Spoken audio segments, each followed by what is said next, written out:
Hello and welcome to episode 232 of The Crate and Crowbar. It is the 30th of March 2018. My name is Chris Thurston and tonight I'm joined by Philippa Waugh. Hello. And returning Tom Francis. Hello. Welcome back, Tom. Thanks. You have been at GDC. I have. You have. Yep. Do you want to know how it was? Yes. Yeah. I hope that would be implicit, but go right ahead. Just don't let anything stop you. I don't want to be that guy who just suddenly launches into what his holiday was like and everyone's like, oh, jeez. Well, in this particular case, you could talk about how Bali was as well if you like. For tax reasons, it was not a holiday. Right.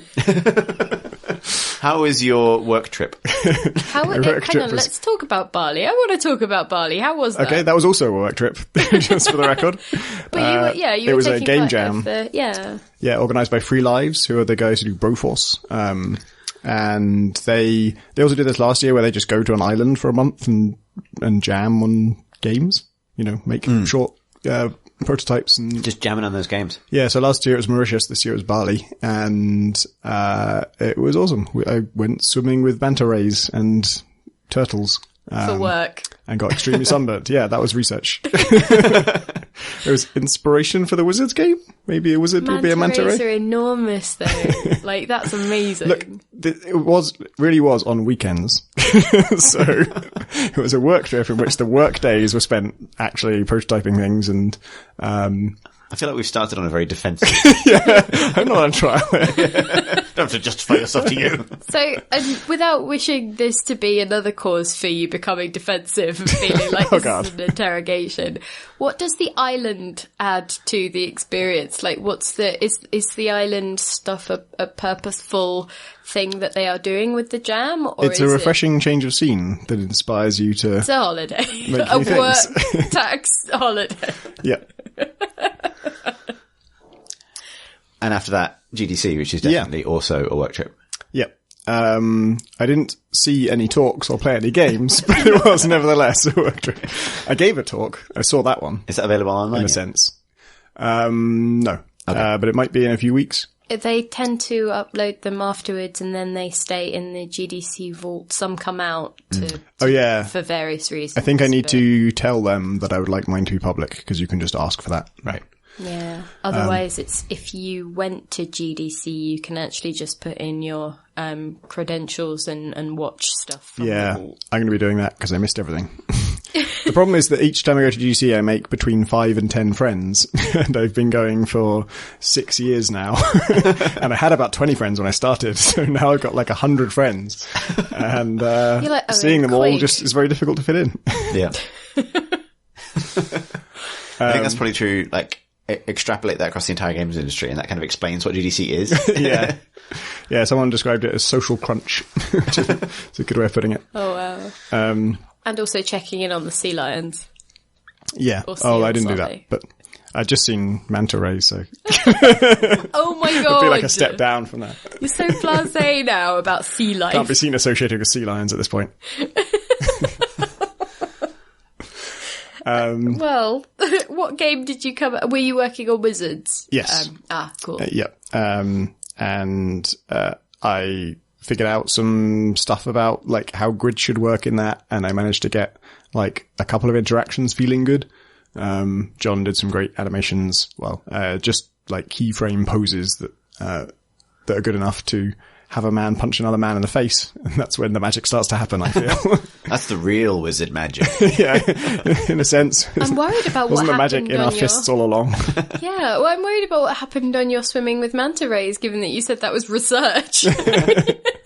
Manta ray got real close. I felt defensive. Made a really good noise. And that's why Tom can't go to the San Francisco Aquarium. Won't.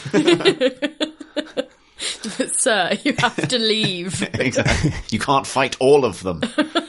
Some of my new friends at Free Lives pointed out that the interactions I'd prototyped so far in the Wizards game was somebody punching someone in the face and another person firing a rocket launcher at someone, neither of which are entirely wizard-based interactions. But they do cover this full span of human conflict. Yeah. It was an interesting point, and I chose to ignore it. Good. Did you say earlier before we were recording the podcast that you did have some GDC news to draw out of the show? Or am I making that up? Only in the sense that I was at the IGFs. And so of course, we can that was talk the about thing. what Yeah, let's talk happened about there. the IGF. How was the IGF? How was the Yeah, experience? it was amazing. I haven't been in 6 years, and it got a lot bigger in that time. And I was also very late to it, because I forgot I needed my pass. And so when I came in, it had already started, and I had to walk to my table, and that involved walking past sort of what seemed like 2,000 people. It took a significant amount of time just to traverse the space to get to my table. And this massive tables hall. are up front, and it's basically like an aircraft hangar-like space at the bottom of the Moscone Centre, and plebs like me have to sit on folding chairs and watch as people like you bumble in late and wander to tables.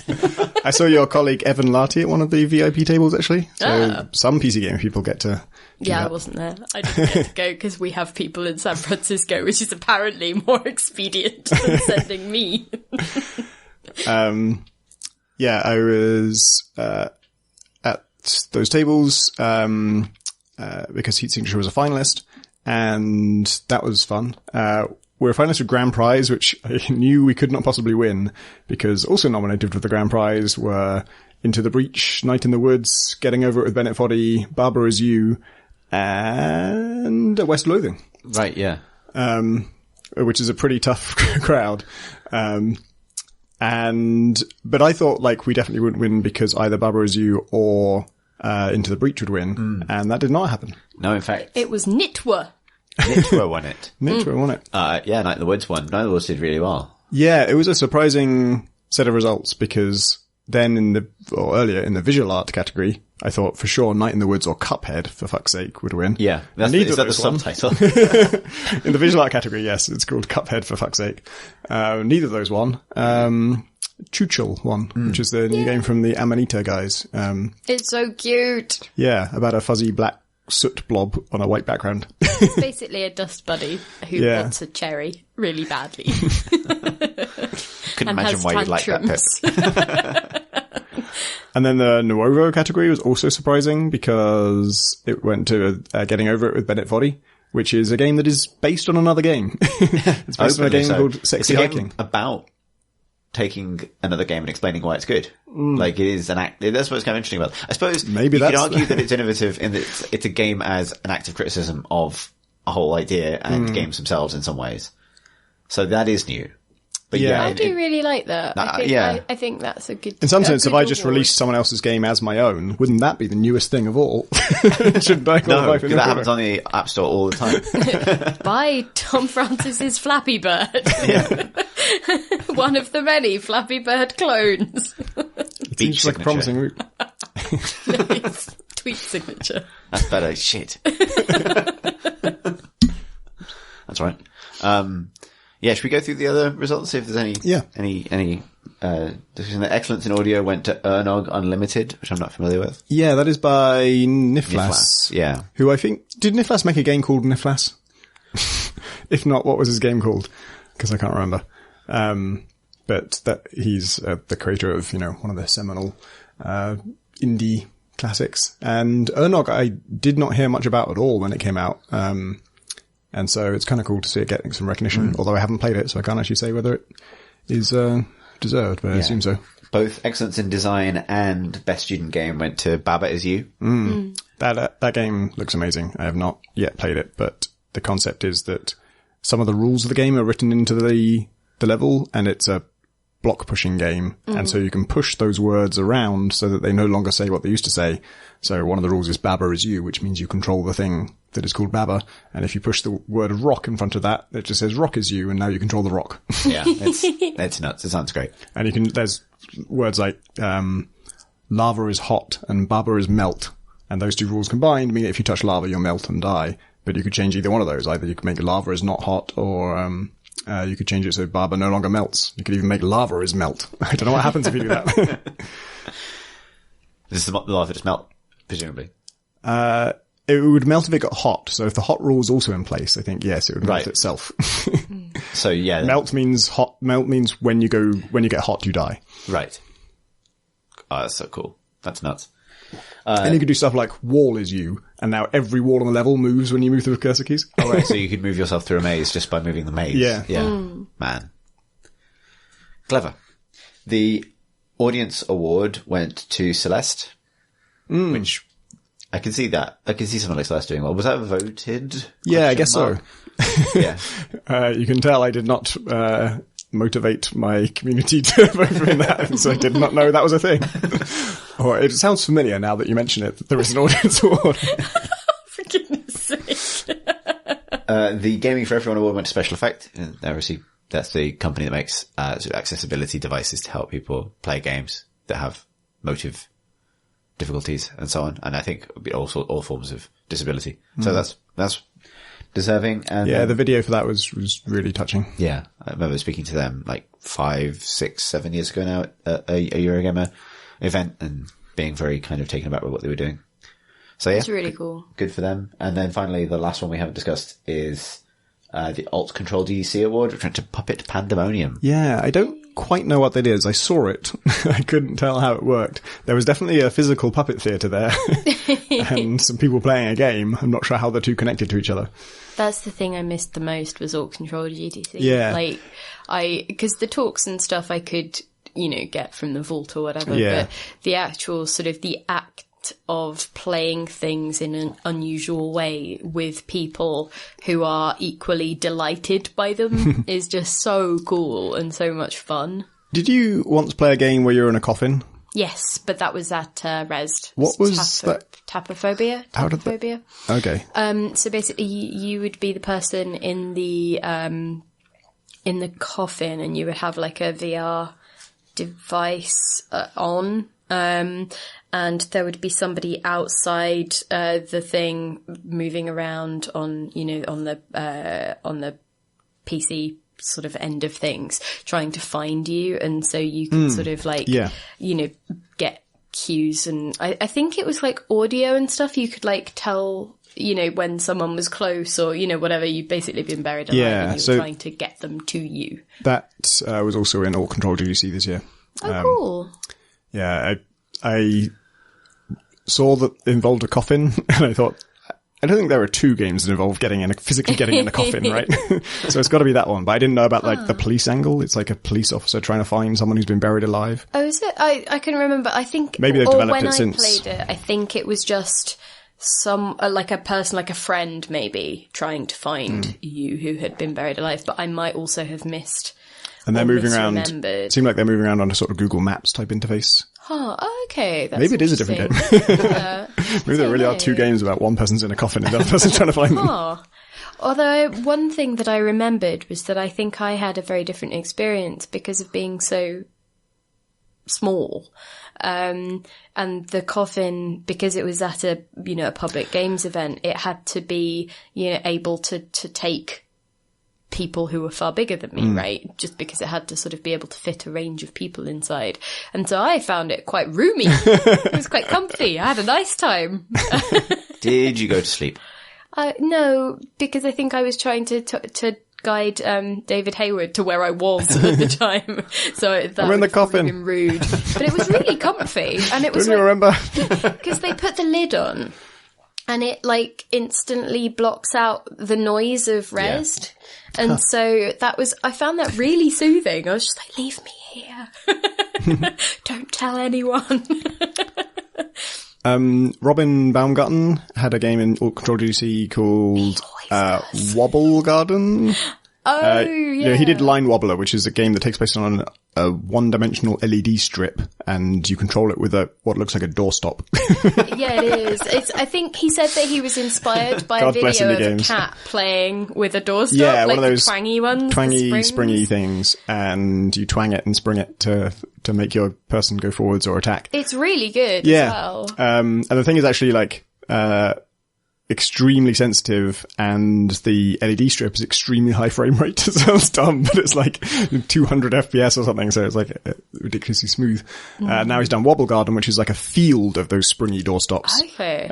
Like a grid of them, and you can twang any ones you want. So I didn't get to play it, but I was surprised to sort of read the summary and stuff, that it's a sort of like garden, and there's things living in it, and you, I think you're cultivating them or sort of looking after them. It's not so much Line Wobbler, you're killing enemies to progress. It's very conventional game. Also, I think it's a very conventional game. I just said the thing you play with a doorstop on. That's one LED strip. No, but it's surprisingly intricate, because what you're trying to do is each level is the pathway from the nearest point of the LED strip to the top of it. And so you are like one light along that, right?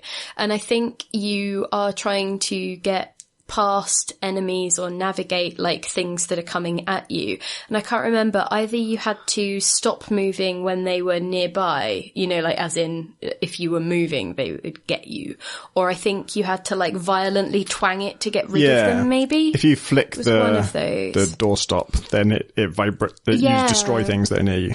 And so it was this kind of really not really intricate, but it was this surprisingly intricate, kind of like, okay, I want to go forward, and then, I need to twang this thing, and then I go forward again. And it wasn't just repeatedly, it wasn't just one level either. You'd get to the end of a thing, and then you'd be reset to the beginning of the strip, but it would be the next level. So it would be harder, or it would have like different enemy patterns, or, whatever else. That was really cool. And when you kill something, like the whole thing explodes in rainbow colours. Yes. It's surprisingly satisfying. A strip of lights. But like a whole garden of them. And that was cool. That was wrapped around a Christmas tree at I want to say either like London Victoria or maybe even London Paddington at Christmas. Like what a sort of central decoration. Was it King's Cross? Like King's Cross St Pancras? That sounds right. It was the one that's St Pancras end of the thing, I think. Yeah. Maybe. So that's kind of cool. If you went through that station at Christmas, you probably saw this game. That's so cool. I also saw a dance horror game that you play by physically striking a zombie head. And I think it's competitive as well. I'm not sure in what sense it's horror. It's meant to be the dance element. It's like rhythmic. Yeah, I guess so. Oh, okay. I watched people play it. I didn't so much see what was happening on the screen. I just saw them like slapping the zombie heads and the zombie heads vibrating in return. Good. I love all control GDC, and I would also never make anything that would ever qualify for it because it's so esoteric and it's so like just difficult to set up or ever get anyone to play, in normal circumstances. I really loved, there was one that was like a laser zither. That would, so you would control a position on a screen by putting your fingers to interrupt the lasers that made up the strings of this zither. And so, but to render them visible, it had to have like a little smoke machine that, so you could see the green lasers that were shining and that you were sort of interrupting. And that was really cool. It was just a sort of side-scrolling thing, if memory serves. But yeah, that was really awesome. I wonder what became of Space Dog. Please don't. The old control GDC game I played like a couple of years ago where you're in a spaceship and a dog is just fucking with the controls all the time. You're trying to stop them. The alt control aspect of it was you played it with a MIDI controller for some reason, but that had almost nothing to do with like what the game was. Right. Felt very much convertible to a form in which you could just play it on a normal keyboard.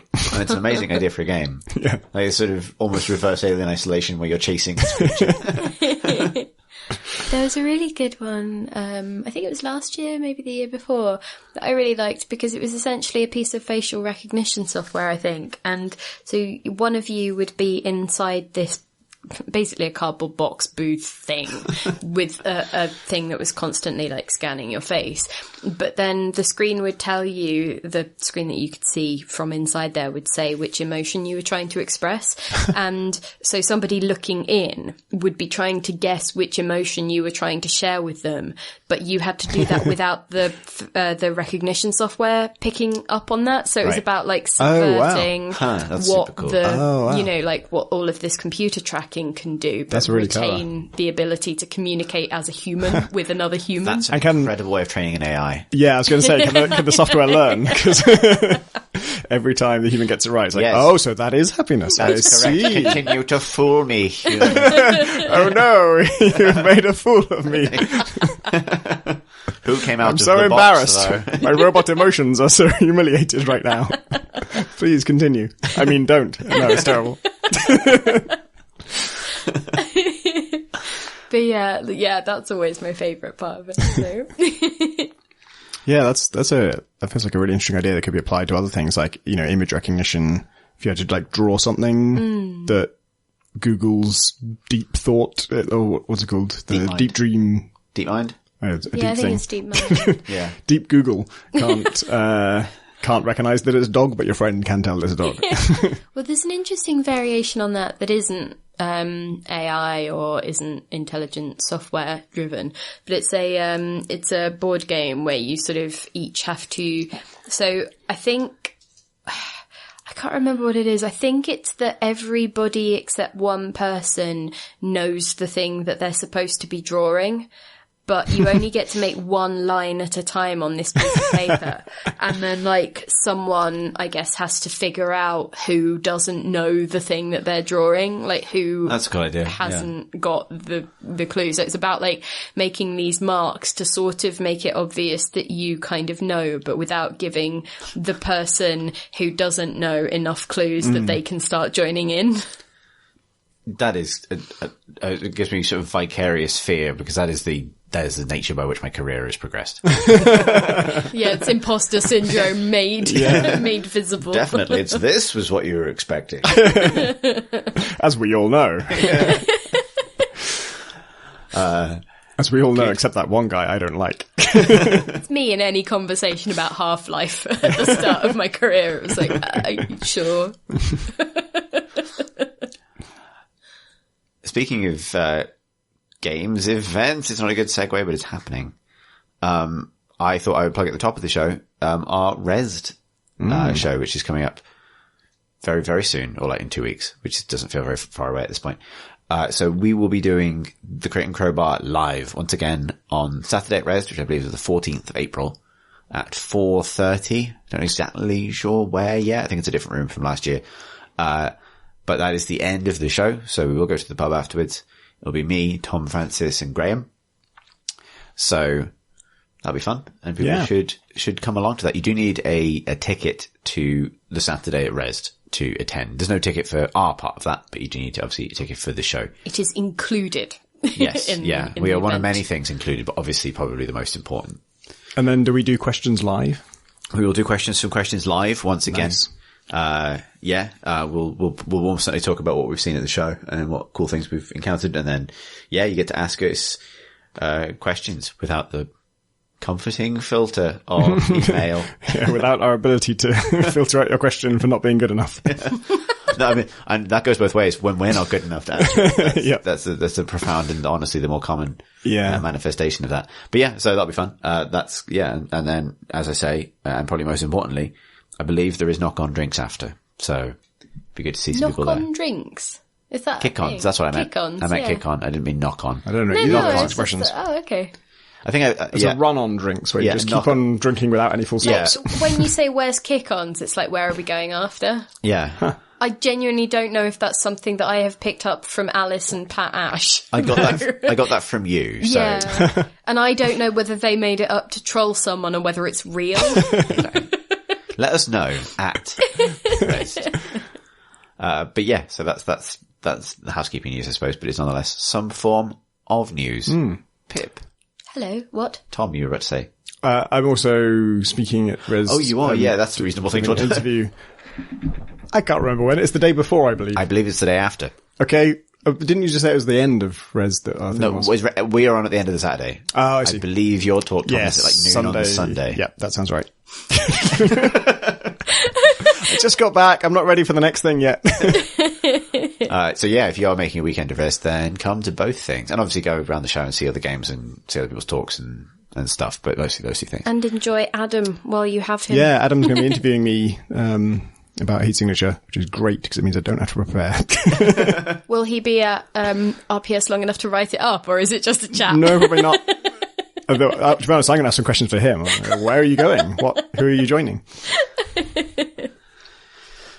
Who can say? What was so bad about games journalism? You've only got a certain amount of time, Tom. Don't waste it. Oof. let's dodge that bullet and move on to what Pip's been playing. Lol. I have been playing Sunless Seas, Skies, the up one. Sunless Skies. Skies, the ocean of up, or as it's also known, space. I'm going to hope that you edit this to sound like I knew the game name first up. We're recording so late in the week, Pip, that nothing's getting edited. Interesting. Might break out the libel and test you on that. Anyway, I've been playing Sunless Skies. How's that? So it's actually, I have been enjoying myself because, so I booted it up months ago, like when it first came to the early access post Kickstarter thing, but there really wasn't much to do, and they've said as much in the in their post when they were talking about the the reduction in staff and the changes to the release schedule and things like that off the back of what they hadn't anticipated in terms of the amount of money that would come in and when. And so one of the things that they'd actually, I think, acknowledged was that there wasn't enough to do when they first put it in people's hands. But now, actually, going back in, there are so many beautiful ports already to visit in your little space train as you sort of go around this Victoriana industrialized empire. You're in a space train? So yeah, in Sunless Seas you had that boat basically with your crew, and you'd potter between different ports, and it was this top down thing with loads of wonderful prose to explore. This is pretty much that, but transplanted into space. And so what you're doing is you're taking this sort of steam space locomotive around on one plane of space existence between different settlements that have sprung up out there, because basically Queen Victoria, the traitor empress as she is known in the game, has decamped to space to spread the do you have any sense of like the plane? So it's 2D and we're looking on like a flat plane. Yeah. Is the plane such that you could like go to Earth on it? Or is it like you're looking down on Earth? I'm not sure about that, because basically so currently at the time of recording, although they are adding a new region on the 4th or the 5th of April, I think.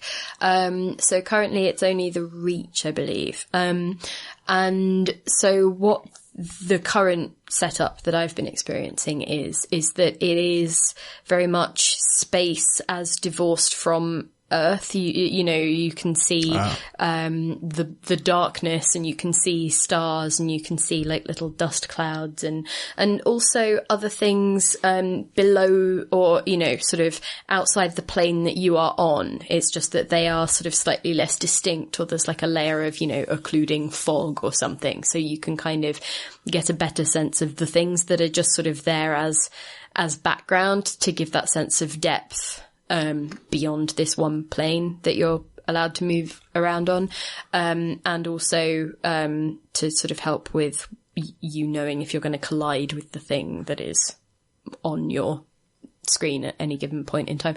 I would say that's not perfect, because I have avoided things that I was fine, it turned out, to go over. And I have also well and truly dinged the hull of my space train by driving straight into something I thought might be on a different level of, of the screen.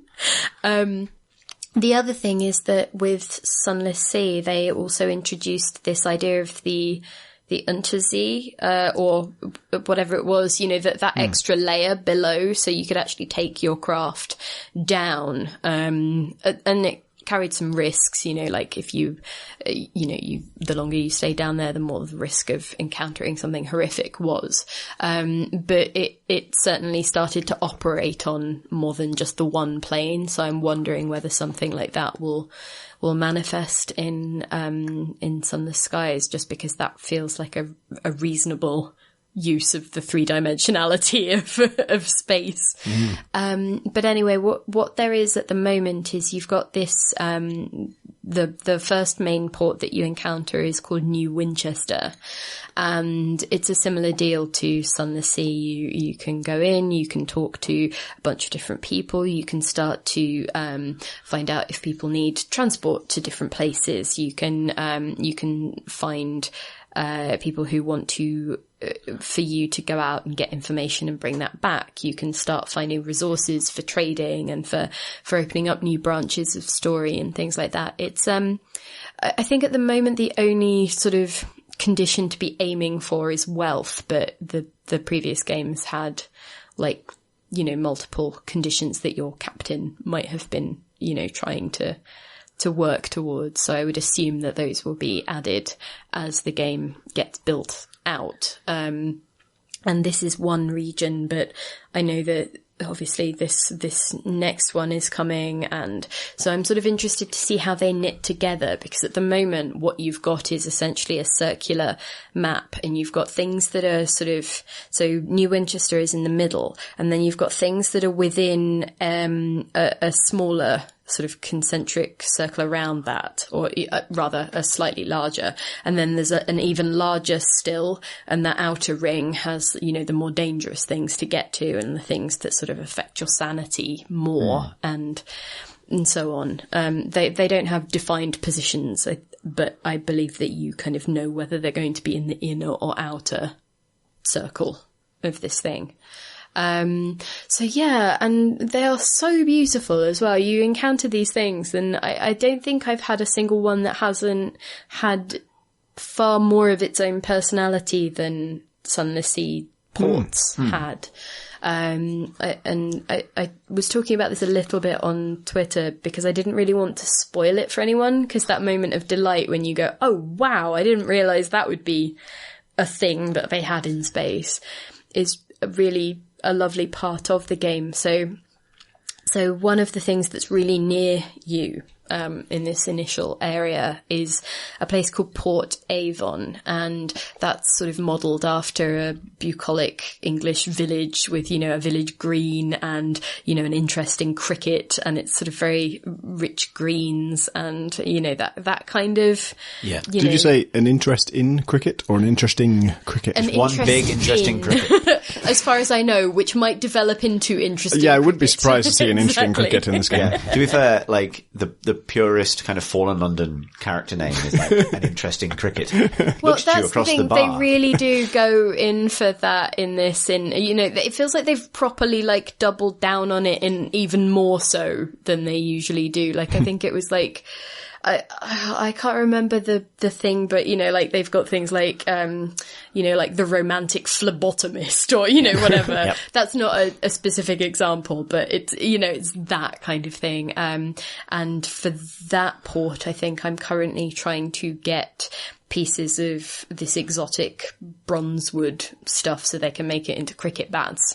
But the interesting thing about Port Avon is that you can really wear out your welcome. Like, you have to renew almost like the tokens that you're allowed to spend finding stuff out or interacting with it by, you know, throwing a tea party or, you know, buying people drinks and things. Like, it's very much a kind of almost like a village pub or a village fete where you have to almost like have a buy-in and then you get to chat to people a bit, you know, it's like, and the other one is called Titania, and that's flower themed, and it's got this beautiful Art Deco port that is like this gorgeous, mechanical flower space. And the different zones of that are, named after different things, like Posey Park and, you know, that kind of thing. And with that one, I guess the main thing that you're doing there, apart from the flower related stuff, is you are, investing in particular, buildings, which are the blueprints for which are put forward by different factions. So you can kind of voice support for things by paying for the upgrades to particular buildings and repairing them if they get damaged, and, you know, that kind of thing. Like, sometimes they can get damaged by, I believe they are swarms of chorister bees. Chorister bees? Yes, like choir. Yes, yeah, no, yeah. That's again. Exactly. So, and then it's weird and it's so lovely, and I'm really excited because it does feel like it has built on some of the things that Sunless Sea didn't do very well. Like it has sort of improved on those. And I used to read some of the blog posts that they'd written about that, which was cool, because one of the things that was a big problem was that you had to keep going back and back and back to the same location, because that was your home base, that was your main port, and you know, it was just and it was nice in some ways in that those little journeys, while you couldn't go very far, would really cement that sense of it being your home, because you would get so used to those journeys and the shapes of the rocks and how you navigated them swiftly or safely. And, you know, so there was a real sense of, I know my way home at this point, and you would come back to things that were really familiar, and it drilled those into you. But it put you on such a tight leash, and it made it harder to do the thing that you really want to do at the beginning of the game, which was to see cool things and explore. Whereas this seems to be, and obviously this stuff might all get totally rebalanced, but I have always been able to pick up food and fuel at ports and then just kind of continue my journey onwards, unless my hull has been massively damaged or I need to find one of the places that helps me reset my terror, the things that I've seen. So, you know, that feels nicer. And there's also, there's the introduction of a bank vault kind of thing. So far it's only got like one slot in it, and I'm a bit like, okay, well, I don't really know what I would use that for, but the text, like the flavor text for the thing, or the explanatory text, says that you can access that from other major ports. Like there aren't any, as far as I'm aware, in the rest of the Reach area that I'm in. But what I'm thinking is that maybe when the Albion region opens up, maybe there will be one part of that where you can have that as your as another branch of your bank and access particular things, rather than be permanently like having the pull of this one location. How pronounced have you found the survival stuff to be? Because I always found that with Sunless Sea, that play, like, I loved Sunless Sea. I also realized it's hard to talk about these games without spoilers, so that's one of the reasons to focus on the mechanical stuff.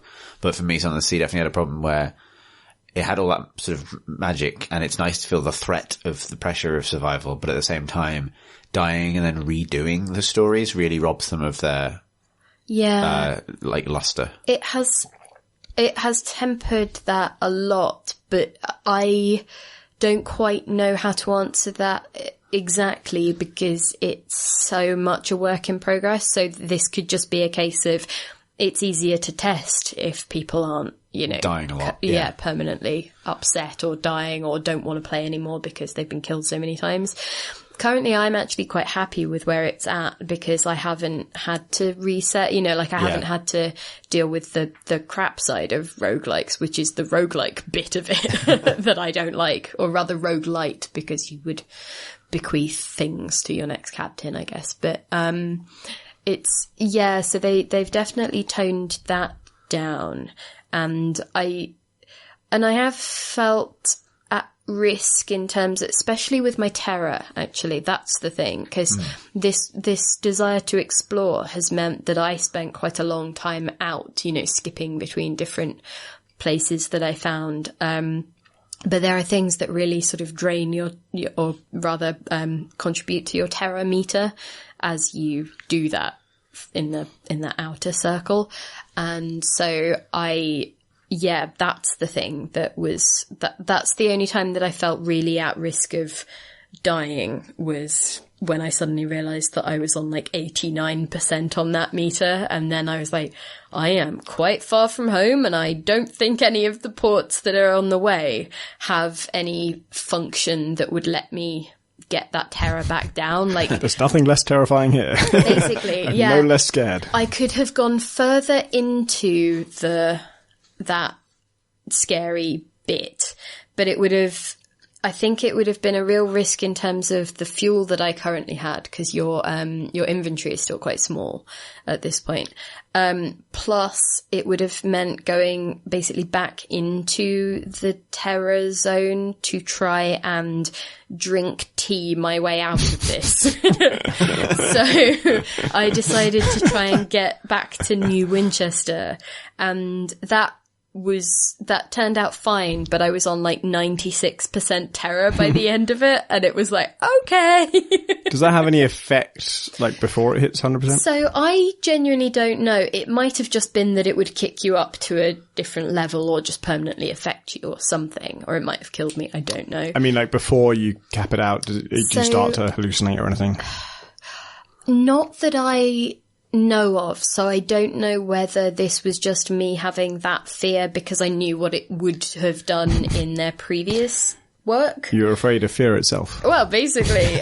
So it might have just been that if I had got to 100%, I would have just seen, oh, there's not a mechanic in the game that fixes this yet, or that does something off the back of this. So maybe that would have completely punctured it. But yeah, that was a nice level of tension, though. It was like, oh, but I really wanted to keep exploring, but I might die. So, yeah, and that's my preferred way of doing it. So I'm hoping that if they do rebalance it to make it more, okay, you can only go so far at the start, then maybe that would be like, I hope that they find other ways to do that, basically, to sort of ingrain those patterns of wherever you've decided to call home, but without it feeling like a slog in the same way. Yeah. I wonder if you could make a game where, you know, the thing that strikes me is like when your terror is getting high, it ought to sort of limit your options in some or like you're in a situation where you can either attack or not attack. Maybe the attack option is either impossible or more expensive for you in some way when you're terrified. Well, doesn't Hellblade do some interesting things on that front? Or sort of. Oh, okay. I was wondering if you could do some tension between terror and madness. And so when you're terrified already and you're in a dangerous situation, you have the option to either flee or attack. You as a player are making a strategic decision as to which is best. And then the game, to reflect your character's mental state, assigns costs to those things. So to attack when you're scared, like if you're not that scared, attacking is fine and doesn't have any real downside. But if you're terrified and then you decide to attack anyway, you can still do it, but it kind of costs you a little bit of your sanity. Like after that, you're just the crazy guy who attacked that thing when you had no reason to think you would win. I wonder. And that can have other consequences. Sure, there are horror games that have done stuff with well, this. I can't remember it well enough, but Amnesia obviously famously has its sort of, you know, terror meter that builds up and you have to sort of balance, you know, the light that you have available versus the terror that you build up in the dark and stuff. And I guess, like in a game where you have crew, it could actually be divorced from your mental state, and it could just be about what your crew think of you. If you start to like attack when everyone's terrified, you come across as the crazy captain and they're not quite sure if they want to follow you. I can't remember, because I remember I accidentally flayed someone in Sunless Sea, and then I think I just decided to double down on that by... Well, I guess that's my brand. Don't hate the player, hate the game. Thank you. Oh, there's a podcast title. But I think I just sort of, and then I had the option to just put the flayed body on the front of my ship. And I was like, okay. Oh, fuck so it. I was like, Let's own this decision. You know, I've kind of got a, and I think that's pretty much the backstory to Heart of Darkness is just in for a penny goes terribly wrong. But I think, and this might just be a bad recollection on my part, but I think the game then was like, your crew are horrified, you know, so there is reputational cost, and, you know, I think and this is the part where I wish that my memory was better, because I know that obviously it does interesting things, or it does have, you know, effects if you are terrified for long enough, right? But I can't remember the specifics of it, like what that necessarily does and the knock-on effects that it has. So it'd be kind of interesting if...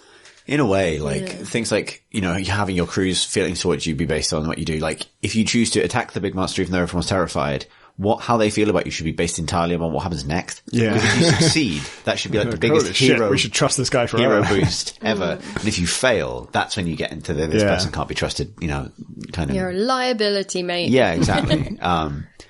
Yeah, exactly. Because, you know, those things are really determined in retrospect rather than in the moment.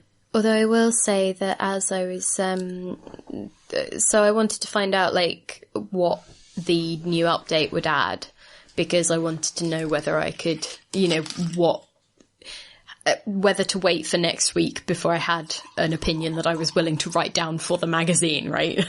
Or whether, because obviously otherwise it would just be massively out of date if it changed things massively. And the thing is, then it was just like, oh, it's adding this new, area. And then it went on to list the writers, and I was like, that's gonna need a massive disclaimer then.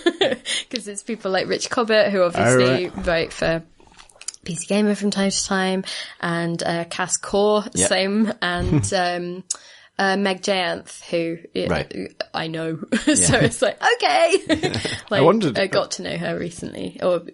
So. I wondered about this with Where the Water Tastes Like Wine, because that game had sort of like 25 writers or something. Course, I don't know. I can't remember how many are games journalists, but I feel like half of them are my friends. Because it was Gita Jackson and Lee Alexander and Cara Ellison, Nika Harper. Yeah. Oh, I didn't know Nika had worked on it. Yeah. Huh. But so that would, it's, and obviously I'm fond of the game anyway, and like the art design is like, it really feels like they've kicked that up a notch with this. Just Sunless Skies again. Sunless Skies, yeah. So I was, I'm just super excited to see more of it and to play more of it and stuff. But reading through that list, I was like, okay. It's in early access, right? Yes, and I think the plan is that it will release in like September, maybe? Podcast voice?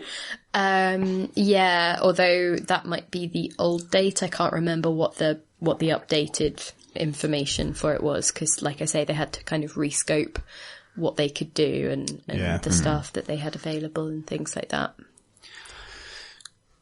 Rad. So from delightful so far, delightfully awful. From Sunless Skies then to Funless Cries.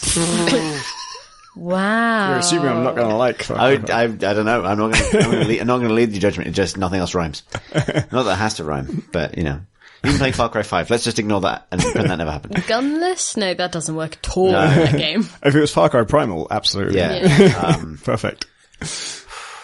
Let's not try and workshop that. Instead, let's discuss the AAA computer video game shooting game. Yeah, I was probably more excited about this than most people because it got some optimistic feelings by sort of tackling America, and some people hoped it would do that in a politically interesting way, and then as it more was revealed, it became clear it wasn't going to do that. Yep. And it has not done that. I was purely excited about it for mechanical reasons, just because I love it every Far Cry. There's really no Far Cry game. The main series, I didn't play what was the console one, like Far Cry Instincts? Instincts. Yeah, not Primal. I didn't play that. But all the ones I have played, I loved, in often different ways. But in particular, I'm a big fan of the modern Far Cries, and 3 was kind of the biggest leap forward for me in the series, which I know is not a common opinion. I love 4. I love Primal, and Primal's one of the best games ever made. And I don't love Far Cry 5. And it's really interesting listening to the conversation around it, because no one's talking about Primal. it's entirely about this is they're comparing it to 4 and comparing it to 3, and just no one's talking about Primal at all. And for me, Primal. Are you the only person who played Primal? I might be. It feels like that. Although everyone, I think, Alex Wilshire played it and really liked it, and everyone I talked to who did play it really liked it. But it was just very ignored. It definitely seems like it got filed in the Blood Dragon category, which was the sort of felt like a spin-off, right? Expand-alone type thing. And the fact that it had the same layout as Far Cry 4's map Sorry. really hurt it in that way. That made a load of people dismiss it, which is crazy, because that is the least important, least relevant thing. You would just never know it unless you did an analysis on the map screen itself. And it was huge. It was a massive, substantial game. I think it had some eye-rolly marketing stunts as well. I think that was the one where I got a press release about how to celebrate it. They'd created a living room out of stone. So essentially, but it wasn't a whole living room out of stone. It was, they'd made a PS4 out of stone and made a pizza out of stone. And I was just like, but I don't really understand why those were the two. What? And so I had a lot of questions. And that is the sum total of my knowledge of Far Cry Primal. I can see why that wouldn't intrigue you. Far Cry 5 is set in Montana, and it's very much going back to Far Cry 4's template, where they have this weird split personality where the thing that worked so well in Far Cry 3, for me at least, and in all subsequent games, was taking out outposts, but in particular taking out outposts with a bow and some rocks and some knives. And so it had this real primitive feel to it, where the most enjoyable ways to do things were the low-tech ones. And so Primal was perfect for me, because it's like, let's just strip out all the other shit and just make it entirely about bows and rocks and knives, and javelins and clubs in the case of Primal. And that worked beautifully. And then 5, all the guns are back and all the vehicles are back, and the reason I was so excited about it was they said something, and I knew I was letting myself get my hopes up in a way that was unrealistic, but they said something along the lines of, oh, we were thinking about how the outposts work because you can approach them from any angle, and we were wondering, like, couldn't we just apply that philosophy to the whole game's main story? And I was like, oh, don't toy with me. Yeah. And God, they've sort of done it, but Jesus, not like this, not like this. So you can pick, like, you start in the center of the map and you can pick any of the 3 regions to sort of, or you can just freely traverse between any of them, but each one is, everything you do in that region counts towards some rebellion meter. And when you fill that up, you get to confront the boss.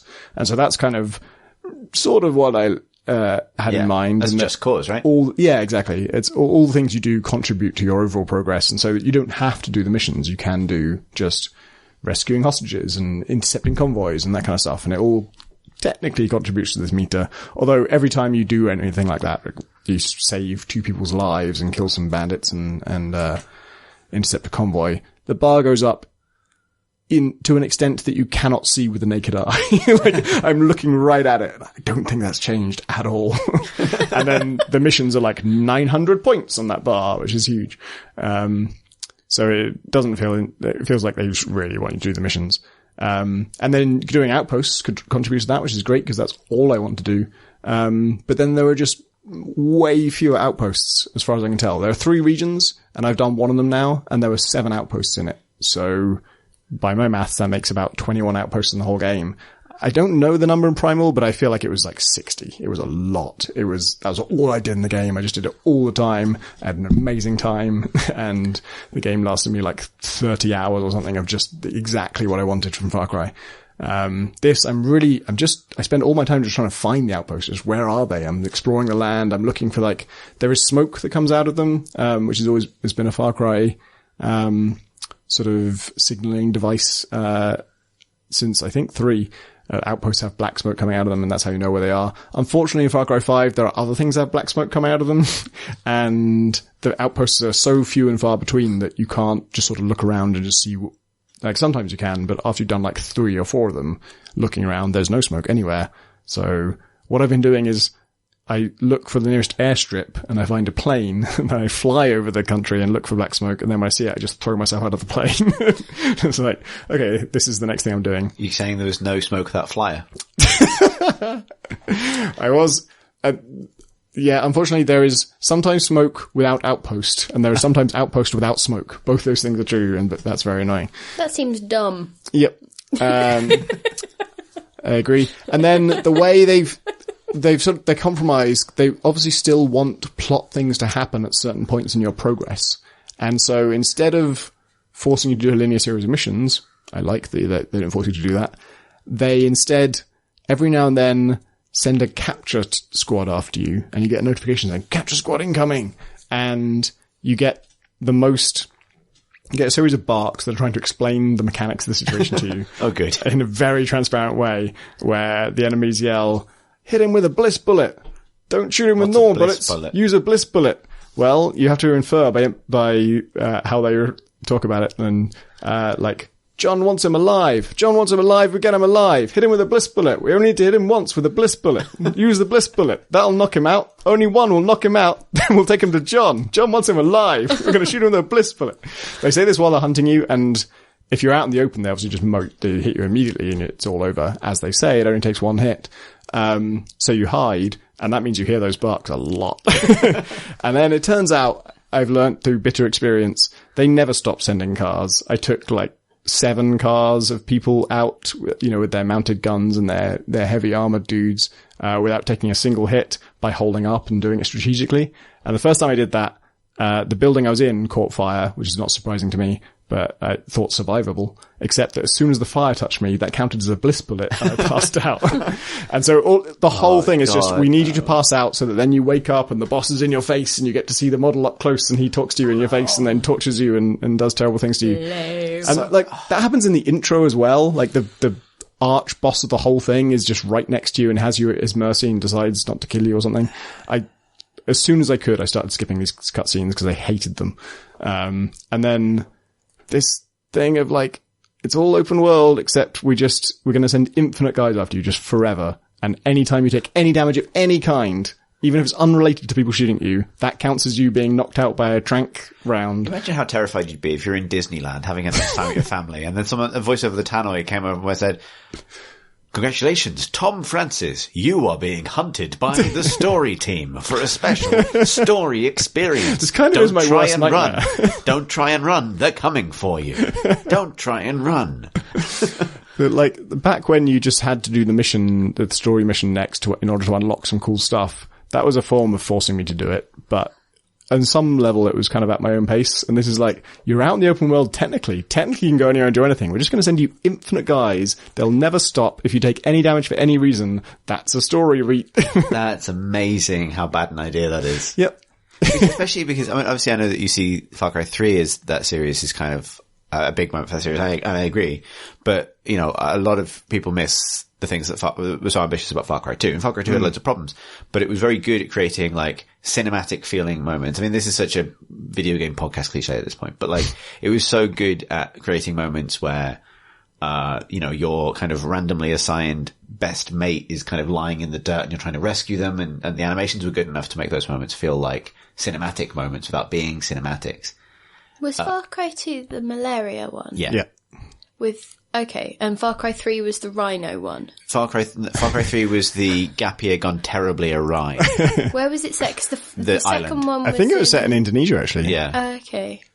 Yeah. So, yeah. I think rhinos, then. I think Far Cry 4 was the rhino one. Oh. Because that was, I think so. Okay. But yeah, and it, that game proved that hey, how do you do, Far Cry 2's whole strength was you can have a character moment in the open world with systems. It's not going to be perfect all the time, but you can achieve that. And the new version of a character moment being a character a mocapped actor is going to hunt you down. I'm so sick of just villains in my face. I'm such immobilized. You lose all your weapons each time as well. And just the chore of going back to a weapon shop and configuring and saying, no, I wanted a spade in this slot and I wanted a bow in this slot and this in this slot. Is a pain in the ass. So I have a question though, because you or at least don't hate roguelikes and roguelites. Mm-hmm. So what about this specific iteration of taking your weapons away isn't? Oh, so this is you're not dead and you didn't start again. There's just a sort of scripted sequence that you then have to do. You have to play some particular mission and do some particular scripted series of events. And if you go off track, it tells you failed. Oh, so it's more that than the lack of... Yeah, whereas roguelikes, when you die and you start again, I'm back to square one, but it's the same game I love and I'm going to get to play the bits I love of it. And I have freedom and I'm excited about what I might find on this run. Whereas every time Far Cry does this to me, I'm like, oh, what bullshit do you have in store for me? What script have you written that I have to follow without knowing what the script is? Yeah, that sucks. Speaking of buddies, though, they have brought buddies back in quite a big way. And buddies. I can't think of that big Dark Place, unfortunately, but go on. You and he, and a second one if you have the leadership perk. Yeah, buddies. And so it's sort of superficially like Far Cry in that your buddies can be taken out, and then you run over to them and you save them. And then if you get taken out, you can actually hold on, and your buddies might run over and save you. But it's mechanically very different in that they're all immortal. And you can have up to, I think, 9 or 12 of them. And you can just change your mind on a whim as to which one is your buddy and which one you want with you. They're not my buddy anymore, buddy. Some of them are planes, some of them are dogs, some of them are I was going to say, are you playing as Taylor Swift? So, I need you right now. Come on. She walks out in like a shirt that has handwritten on it, plane, bear, buggy. I've done it where Lena Dunham. I'm lying down, I'm bleeding out, and unfortunately my dog has also been taken out, and he needs me to revive him, and I need him to revive me, and so I just go into the menu and dismiss my dog and choose a different buddy, and that buddy shows up, and then Red saves me, and then I get up and I save my dog, dismiss the other buddy. I was imagining that you both got, brought back to life by a plane. I wish the plane would resuscitate you. The Cessna kind of nurturing you. Landing on you rhythmically. Holding you in its wings. Growling at nearby. All buddies are dogs. Yeah, exactly. There's dogs of different sorts. The dog of planes, the Cessna, and so on. Yeah, do you know what is interesting listening to this is this sounds a lot like Ghost Recon Wildlands. A lot. And Tom Clancy's Ghost Recon Tom Clancy's Ghost Recon Wild Lads. And is that the one with the llamas? Yes. Cool. Except it's not cool because it's not a very good game. No. But I find this disheartening because there are things I I've been around the block with Ubisoft a bit on kind of how they make games and how that process works, and I've talked to Yves Guillemot about literally this problem of repetition across games and structures being visible.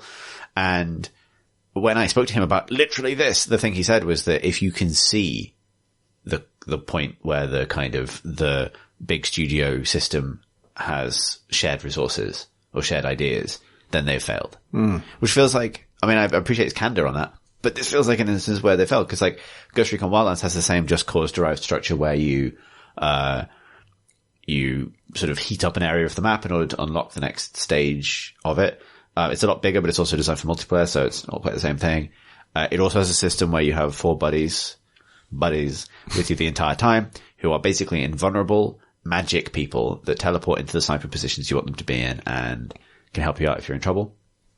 It doesn't have the people shooting you to force you into a cutscene thing, but that's because it's a multiplayer game, and so it does different things in order to get across its edgy post GTA character writing.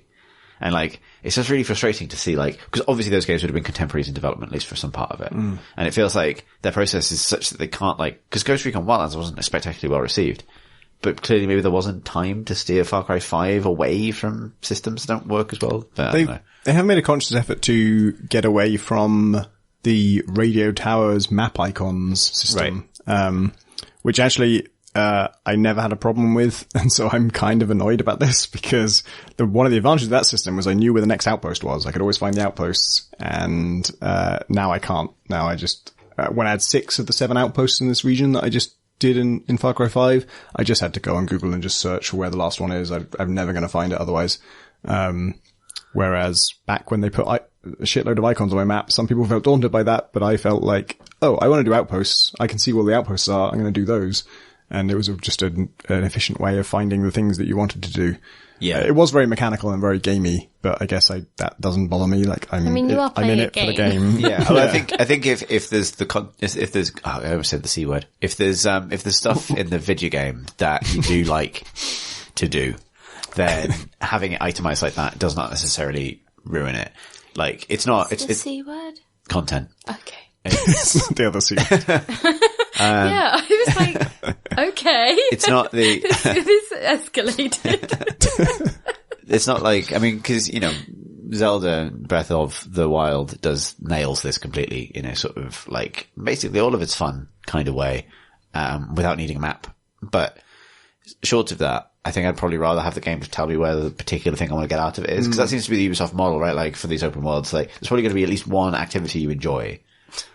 So imagine though, if you went to Ubisoft and you went to their kitchen, you were like, where's the coffee maker? And they were like, find it. That's part of the experience. Or climb a radio tower. Or they then showed you where everything in the office was. That would be And this is where we Here's keep my the printer. copper soup. The system they got instead is quite a good idea, which is that every time you rescue a hostage or save someone from like a cougar attack or whatever, anytime you have a civilian who's now safe, you can talk to them and they'll just say something like, "Oh, I heard the cultists have taken over John's ranch, and you might want to check that out." Or, "I heard these like magic wolves you're fighting all come from this one place. Maybe you want to go there."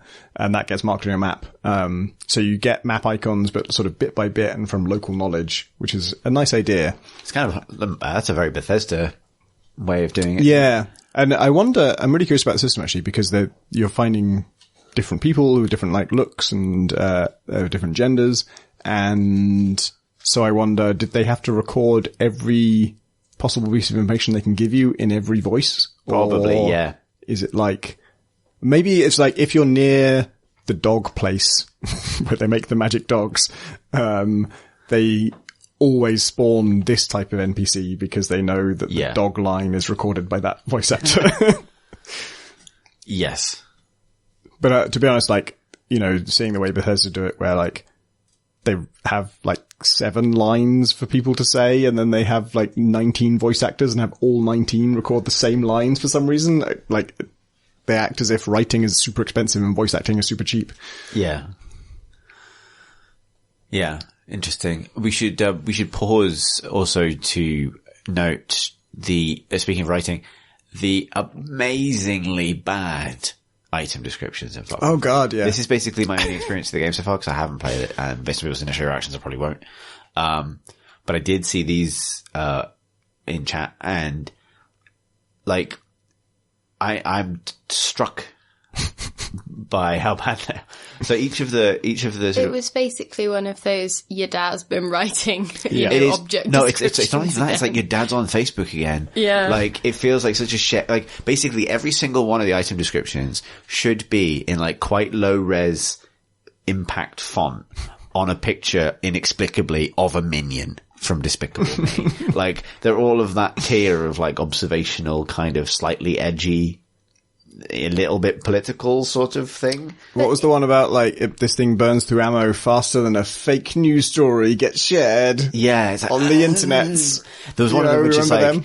this gun shoots such a long way, you have to account for the curvature of the earth. Bad news, flat earthers. Yeah, I regret to inform you they're all like that. I just don't know what they were going for. That's the like. Well, I mean, it feels like what's going to happen on Sunday, which is essentially the April Fool's cascade of workshopped jokes and bants gets released into the wild. Thank God that's a Sunday this year. I feel for news people when it's not. Yeah, for sure. It's on Easter as well, so hopefully people are mostly off and not having to deal with this nonsense. It has the feel of like a copywriter, hopefully an intern, hopefully not a professional, being tasked with writing descriptions and being told, zero information about the thing they're describing, and sometimes they're like, it's really, I want to buy an aircraft, I want to know, does it have guns or not? Like, there's a whole class of aircraft has no weapons, cannot fight at all. There's a class of aircraft that have machine guns and missile launchers and bombs. I really need to know whether they have missile launchers or bombs. And doesn't say that ever. But they were tasked with, there has to be one joke in every description. And they had fucking nothing to work with. See, to me, I don't know. It There's feels just more like, you know, when you get an overly specific brief from a client and it's like, look, we want you to have fun with this and we want it to be great and really funny and like viral, but also I've seen these 4 memes and you need to include them somehow. And then, you know, the writer head in hand is like, am I going to be named in the credits for this? Because, you know, I think that's the thing, is like a good item description in a game, particularly, a good funny item description is like a little, particularly in like, in point-and-click adventures and RPGs, always felt like a little peek behind the curtain. You get a little bit of the kind of voice of the game's designers, right? Like, particularly talking about like an old point-and-click adventure or something. It always felt like, you, that was your way of kind of like, you're a little bit closer, maybe this is a bit of a wanky point, but like you're a bit closer to the writers at that point, because it's almost like, you know, there's a sense of like, nobody's going to read this. You know what I mean? It's like the part of the game where you get to write whatever the fuck you want, because, I mean, you've had this with Heat Signature, right? Like, obviously people should read that stuff because it's funny, but it's like, this is almost like the designer writing to you. Because it's basically a reward, like trying to describe what a fucking sword is. Yeah, exactly. It's a personality-led reward for the people that do read them. Yeah, and also it's writing that isn't attached to a character in the game or to the story of the game. So it does come from just the game. It is the game writing to you. And maybe this is a consequence of like, the game being produced so like kind of wanting to be a little bit political, but desperately not wanting to alienate anybody. So you end up in this sort of like bland nothing space, where it unfortunately ends up aligning itself with the worst dad memes. This is also like, cause I wasn't interested in the political aspect of it. That was never what I was interested in the first place. But even for me, holy shit, this game is pro-gun. It's just like the enemies are pro-gun and then also the allies are pro-gun. There's just no other side to it at all. It's just 100% guns are awesome. Everyone should have guns. Yeah. Yeah. That alone basically prevents it from ever, like even getting within like a continent of topicality, basically. Like, yeah, man. And it's like, you know, the other Far Cry, well, I was going to say the other Far Cry games I play, you know, all have guns in them and I want to use the guns and they're cool. Actually, Far Cry Primal does not. Far Cry Primal is perfect in every way. It has no flaws. Well, you were just talking about how it was great when they removed all the guns. Yeah, it was. I mean, you're not anti-violence. In the context, in the primeval, era, I feel like the gun control debate would be over the control of javelins, which are an extremely powerful form of weaponry that's brand new and perhaps too powerful and should not be in the hands of just everyone. Hang on. You're talking about a game with magic owls. Yeah. Not that, like, I'm not really thinking about gun control so much at this point as a form of kind of more like military escalation. Like, surely it would take the form of magic animals before it would take the form actually, like, your pets, like, panther or a bear, that's actually the most powerful weapon in the world. Yeah. I think that's the thing that bothers me about the new Far Cry is it's such a formula that like it has to be allowed to shed ideas from previous games that aren't quite as appropriate. Like if they're going to set one in America, it doesn't necessarily also need to have the crazy animals. I mean, maybe that is true. I don't know. I think you can tame them. I haven't got to that point yet, but I've seen people like petting their mountain lion. Chris, it's not like the magic owls died out. There must be like magic eagles by now as well. And should like, be even more magic. Yeah. You joke, Pip. That's pretty much literally the plot of Assassin's Creed. Look, I once described Assassin's Creed as the game where you go backwards and do things and then go forwards and do things. So it's like, I don't think I have a reliable understanding of that game.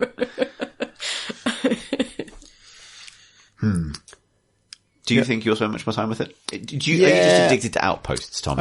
Yeah, I've got to do all the outposts. I've got to find them all. I'll just look up a guide to where they are and I'll just do them all because they are really good again. Like, I feel like I want to believe, I don't know if this is true, but I want to believe there's a bunch of people who make the outposts in Far Cry, all the Far Cry games, and they're just the best fucking designers in the world. They're just so good at their jobs and they're being allowed to do the best work they could do. Even in this game where, you know, I have loads of problems with it, but actually the tools it gives you and the mechanics it provides for you work great for outposts, and the outposts are really well designed again. And I love approaching them and I love just, I'll jump out of my plane, and let it crash to the ground. And while I'm parachuting, I discover I'm allowed to use binoculars while I'm parachuting, which let me tag people while I'm parachuting over people. I'm just like, ooh, look at this big guy. And then I land, and then I summon my dog, and my dog can smell people, and so he tags them for me as well. And then, like, bit by bit, over 30 to 40 minutes, I pick apart this outpost and figure out how to take people out without anyone else discovering the bodies. And I've done 7 or 8 of them now, and done everyone undetected, and everyone's just been awesome. And I just don't need the rest of the game. I just want, like... What would you do if the person or people who designed the outposts also wrote the flavor text?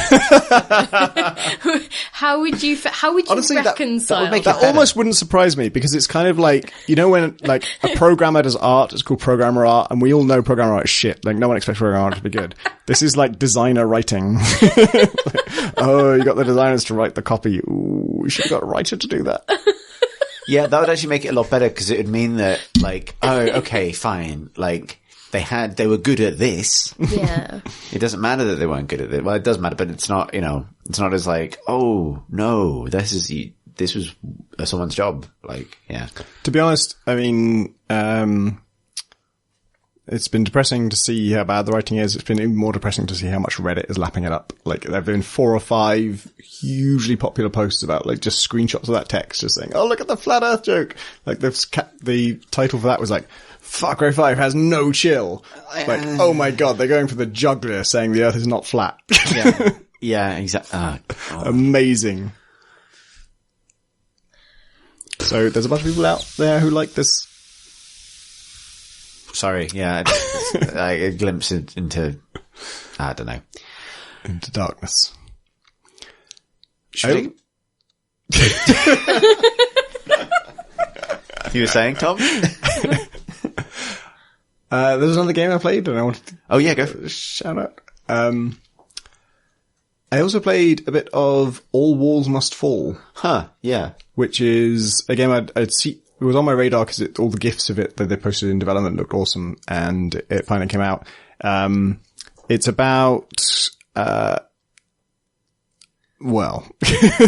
it's about Berlin in an alternate future where the wall didn't fall, I think. It's very sci-fi, and it's seemingly all set in nightclubs as far as I can tell. And it's all about time travel. And I've only played a little bit of it, but the mechanics are already really interesting, where one of your basic abilities is rewind. You have like this time currency that you can spend. It's kind of like a syndicate type perspective, and you're just controlling one guy. Your first mission is to like go into a nightclub and just kill this person, and there's bodyguards and stuff, and if you want to take a weapon through security, the bodyguards are going to attack you, so you either do that or you leave your weapon behind and then figure out a way once you're in. But you have a rewind ability. So in combat, if something goes wrong, you just rewind and spend some points to do that and try and do it better. But then as you progress, you can unlock other abilities, and one of them is rewind everything except yourself. And then another one is rewind only yourself. So you can choose like one or the other of those, and then eventually with enough points you can have both. And that's a really interesting ability for a stealth game, because it's kind of like, it's not just a stealth game, it's more like a Deus Ex type game where you can either shoot everybody, or you can stealth it, or you can hack, or you can try and talk your way through. And so once I got the ability to rewind everything except myself, what I discovered I could do is like shoot the locked door open, barge in, all the guards shoot at me, drones attack me. I run past them to the point where I'm behind where their vision cones used to be looking. And then I rewind everything except me. And they're all back to their unalert state, and I'm where I need to be, and then I can just sneak through. So it has this weird, like, best of both worlds thing where you get to do, like, the crazy action thing and engage with all the combat stuff, but then you also get to kind of, like, reset it and go back to a stealthy state. Cool. And it's the time travel premise. I haven't got very far with it. I've done, like, 2 missions. My first mission was to break into this nightclub and kill this one person for reasons that they don't explain to you. Then the next mission is break into this nightclub and seduce that person. The same person that you just killed on the last mission. They're alive again now, and now they need you to seduce him. And it's not explained why. And it has the most amazing shit. I forgot to tweet this. I got to tweet this. I screenshotted it frantically because I was just like overjoyed. So you can rewind in dialogue trees as well. And when you have to seduce this person, it's in a nightclub. So you can invite them to dance with you. And then when you dance with them, it tells you what kind of dance they did. And then you have dialogue options for what kind of dance you want to do. Like flirty dance, diss dance, aggressive dance, and something else dance. And then if you do the wrong kind of dance, you can rewind time to go back and do the better kind of dance. This sounds incredible. Yeah, it's quite something. I was thinking it sounded familiar, and I'm like, this is one of the things that I proofread at like crazy o'clock. For the magazine that goes on sale. I've been getting this current week coming. Press releases about it forever, but it's one of those things that I just don't. I mean, I honestly never respond to games that I've been sent press releases about. It's somehow not at all what I expected. I followed it, and it seemed like really pretty. And from the title and the setting, it sounded like it was going to be very political. Actually, it's more like a very sci-fi, mechanics-driven Deus Ex-y type game. Like Deus Ex meets Syndicate. Sexy Deus Ex. with dancing dialogue trees. That sounds... So you're saying you're only a little bit in? Yeah, just 2 missions. I was playing it on my laptop on the plane, and my laptop didn't run it very well, so I didn't get any further with it. I'm excited to get back to it on my something worth desktop. revisiting then, like, just because I would like to play this now. Yeah.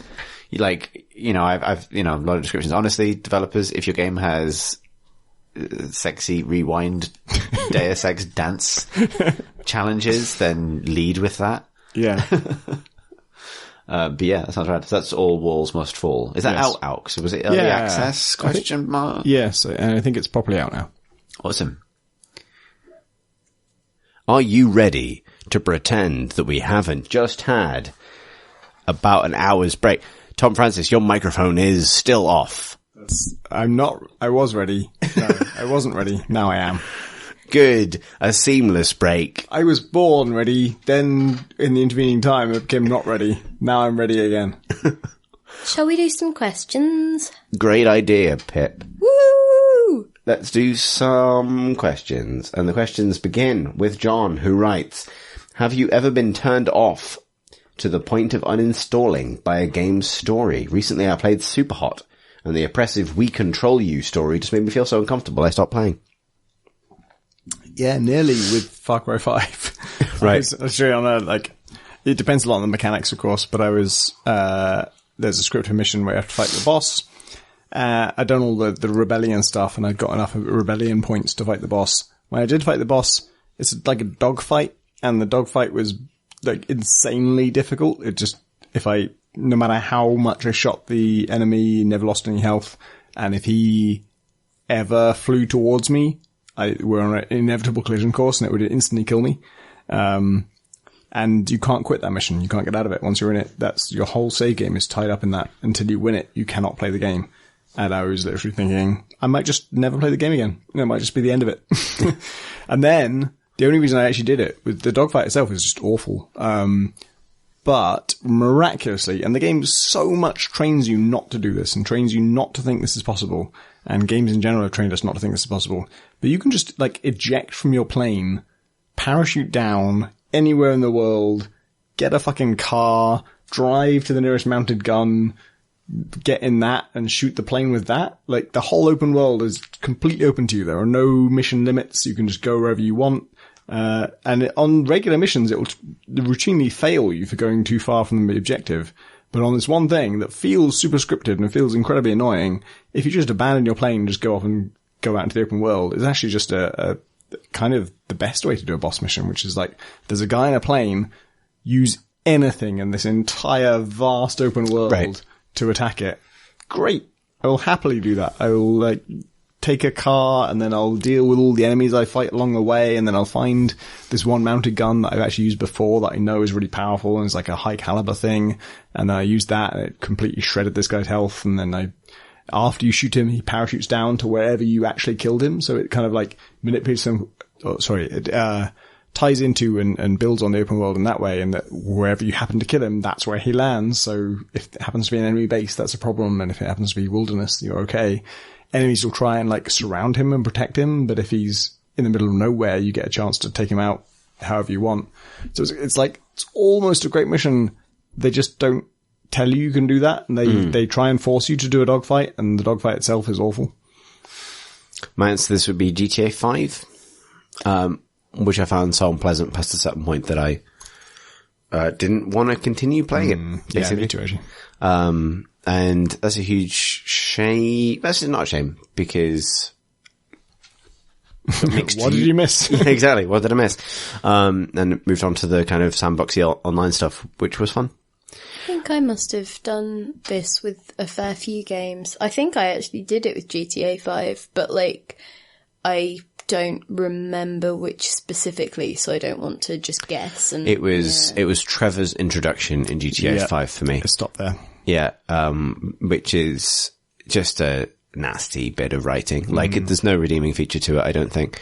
It's explicitly it's both in the moment graphic, sexist, and schlocky, and also in a kind of meta-textual way, a rejection of, or a kind of sort of kick aimed downwards at The Lost and the Damned, which was the most kind of human, and like, it was one of the more human parts of GTA 4, which was the most human and interesting GTA had ever been. So it's like, it was such a kind of, it's just that whole process that whole enterprise was fraught with, some really, I think, lamentable creative decisions, but that for me was the kind of tip of it. Because I mean, it wasn't, shitting on someone else's work. It was shitting on the most human aspect of their own work. You know what I mean? It was like an explicit rejection of what GTA had almost become in terms of the kinds of stories it was telling. And I just hated every part of it. Yeah, I agree with that. And I also think there's actually a clear dividing line between, I often think when Far Cry, the series pisses me off with its plot stuff, it's often sort of accidental. It's sort of like it's trying to do something and it fails. Yeah, it's tied up with mechanics as well, right? GTA was just fucking mean. It knew what it was doing and it was trying to do it, and it succeeded, and it was just fucking horrible. It was just nasty people being mean. Yeah. I think there are often games where it's not the storytelling, so maybe this is outside the remit of the question, but there are just worlds that I don't want to be in, and the cost to me in terms of my time just isn't worth it if the pleasure is not much, or if there's other things I'd rather be doing, and more as it has become my work rather than just a source of pleasure as a hobby, which is perhaps the wrong way. It feels like it would be the other way around. You would only play things for fun. But I think when I was buying and playing things as a hobby, I would curate because, you only have a certain amount of time, you only have a certain amount of money, so you'd pick things quite carefully, or you'd stick with things that felt safe, and you'd maybe go play them to completion even if they weren't amazing, because that was the thing that you'd spent your money on, right? Whereas having things more available to me because, they have potential for articles or features or reviews or things like that. There's actually a wealth of things, so I choose to spend my time, there's more stuff available to me, so I have to be more discerning over what I want to do with the very finite amount of space in a magazine that is available, right? It's like, do I want to kick something, or do I want to hero something that is small but people might have missed and that's doing a really cool thing, right? So and having more things available does mean that I tap out of things. Like, I will make that judgment earlier because I need to, for the sake of the time available and the work that needs to be done off the back of it, right? But yeah. Yeah. Next question comes from Anonymous. Just, I presume, an anonymous person on the internet, not the hacker collective from a few years ago. They write, here is a picture of victory progress in games. So we should clarify that. I'll link to this in the show notes because I'm going to have to describe a graph after some rum. So bear with me. So this is a graph on Twitter, by Daniel Solis, which describes the kind of arc of your sense of your own progress, I would imagine, over time in games. And so as a kind of, your feeling of progress in a casual game is a linear escalation, presumably in step with whatever kind of meted out reward you're getting every minute you play. Your progress in a competitive game is hugely erratic based on factors of a given game match.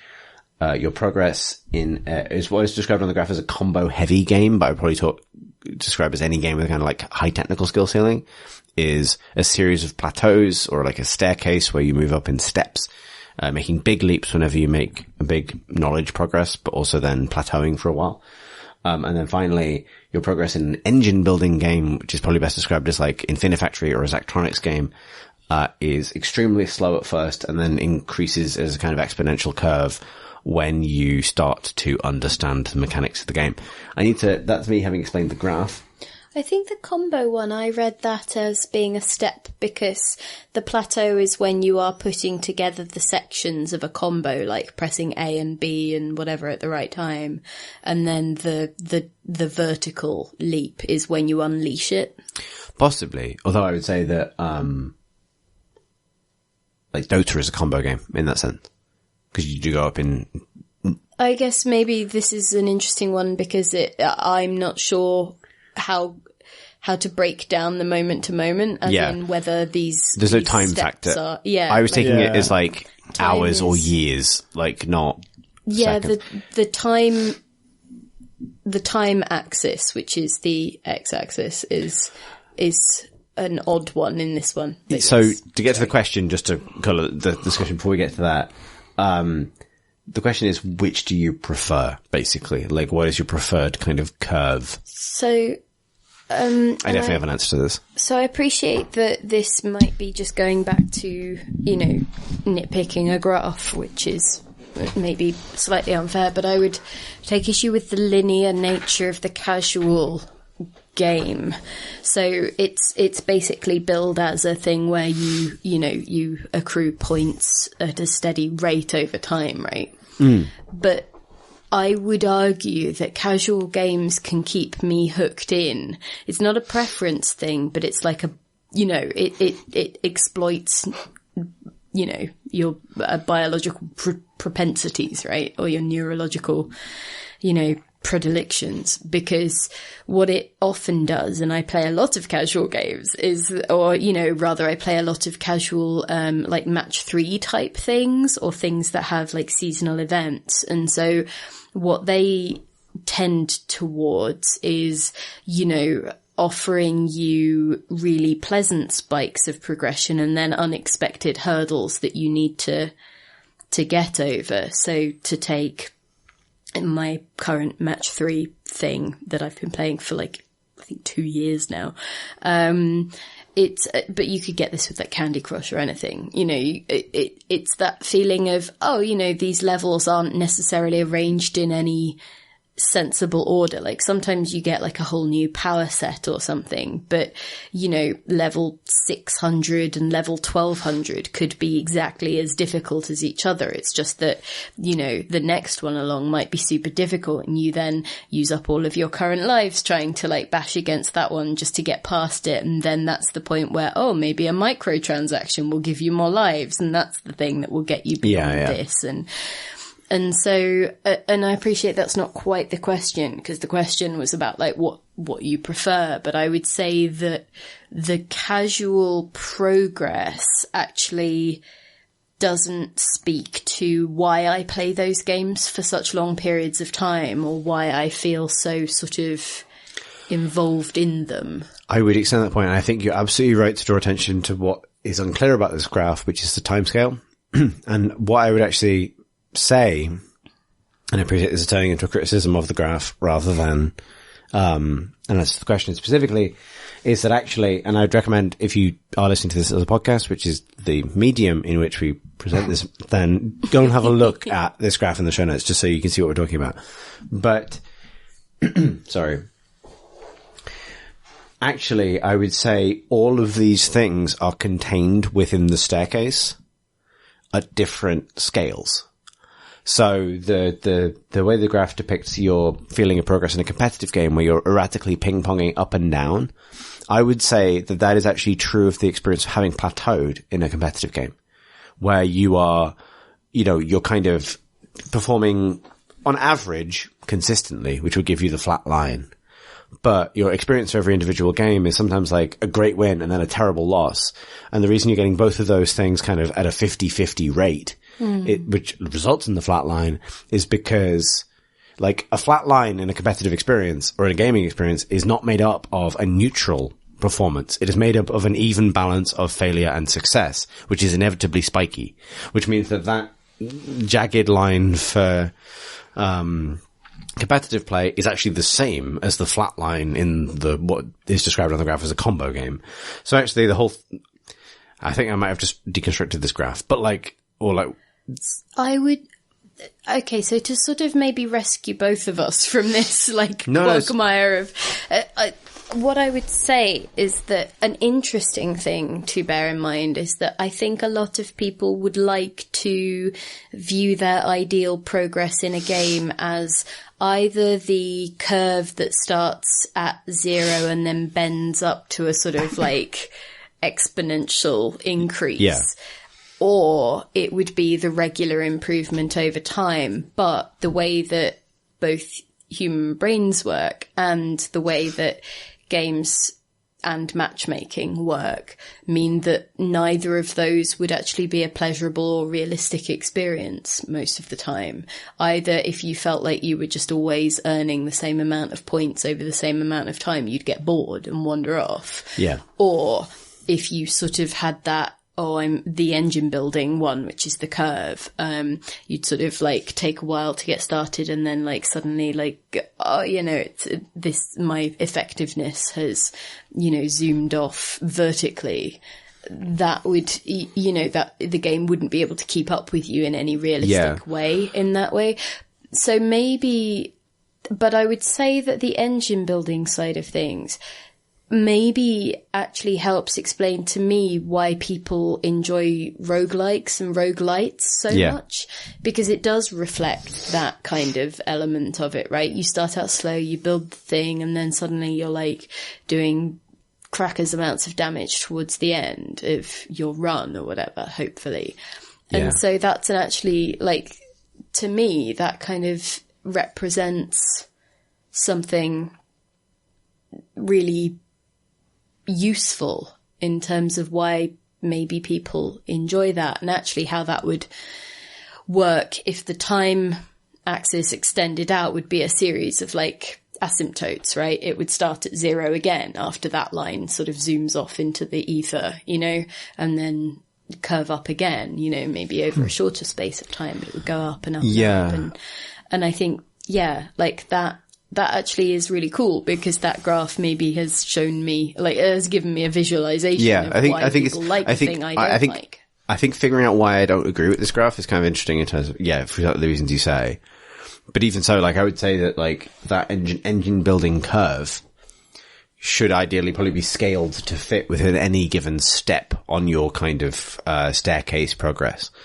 In that almost every sort of, it's not an exponential curve. It's an exponential curve up to the next tier of your ability, at which point you begin at the beginning of the next climb. How about you, Tom? Like, what does this graph speak to you of?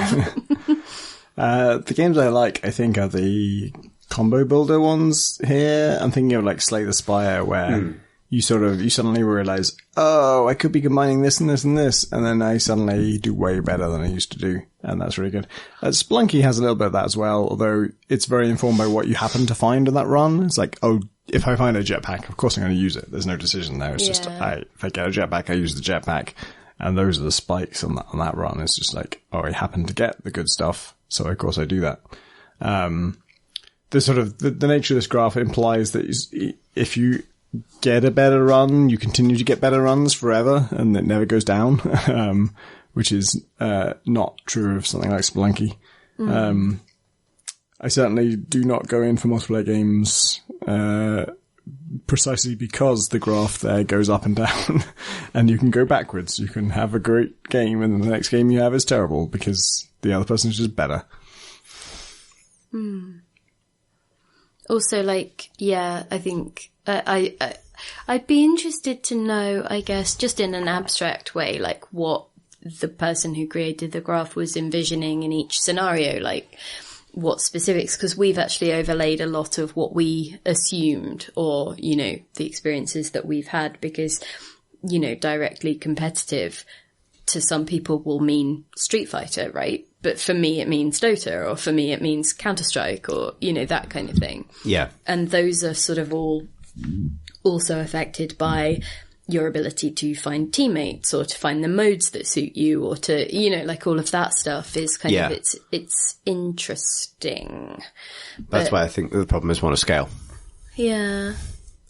But it's kind of, and as well, the people at the upper ends of things, or at the lower ends of things, also don't fall into these experiences either. Like, if you are bad at a thing, or if it doesn't cater to what you're interested in, you will probably never, you know, experience those elements of it. So the game, like, if this is, you know, representative of the game in its average state, or a type of game in its average state, like, it also doesn't sort of speak to the experiences of people who maybe aren't very good at them, but maybe still enjoy them for some reason, or still play them, or don't, or...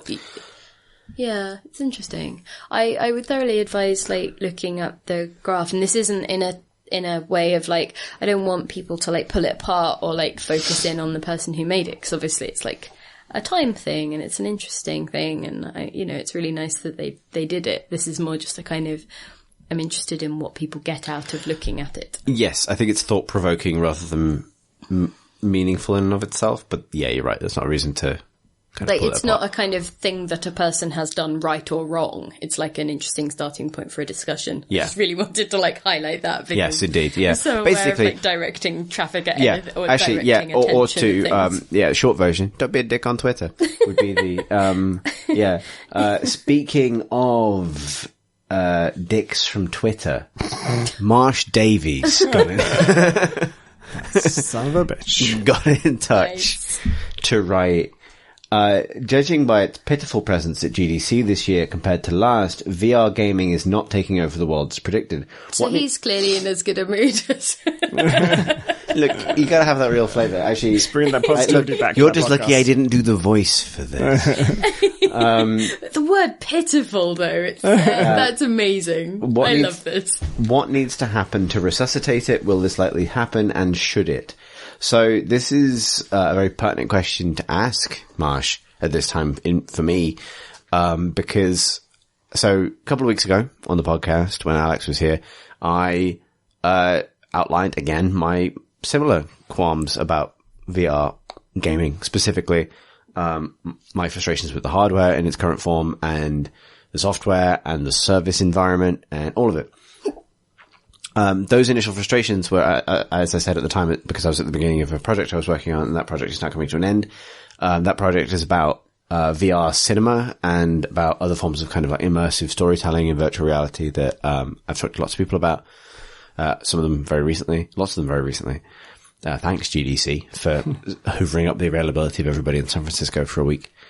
But what I've had a huge sort of attitude shift towards VR without changing my feelings towards VR games specifically.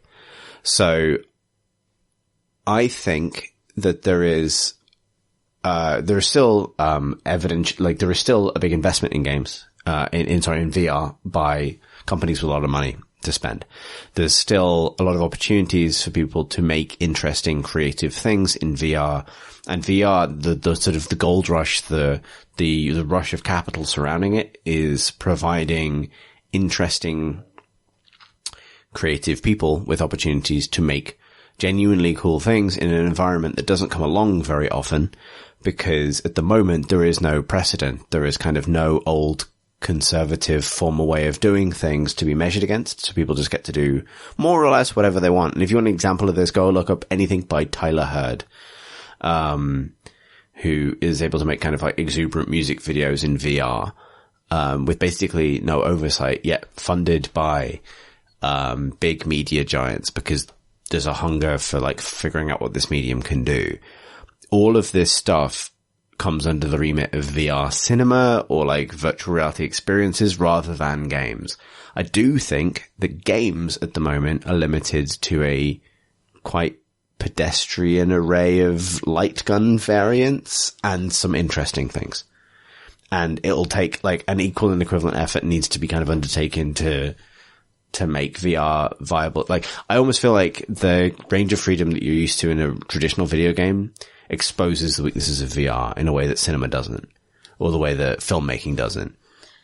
So would you say that you have come around to my soapbox of that the best things in VR are not happening in games, they will happen outside games? Absolutely. Although I think No, yeah, absolutely. But I think they will also inevitably involve, but the other thing about this crucially is that loads of people from games are making these experiences.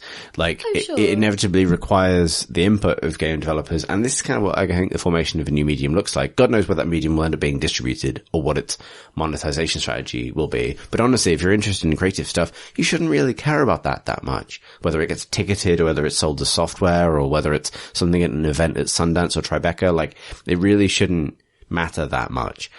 Relative to the work that's being done. And I think my turning point with VR was not getting a more effective light gun game out of it. It was actually seeing things like Old Friend by Tyler Hurd, which is great.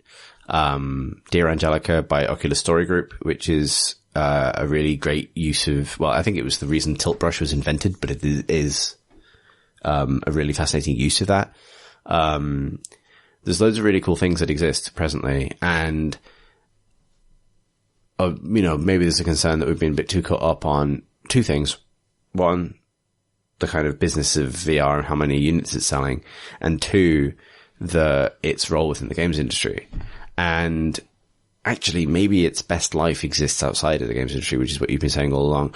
But specifically, yay! I know, and I know this would be great if it just orbited around to simply Pip was right.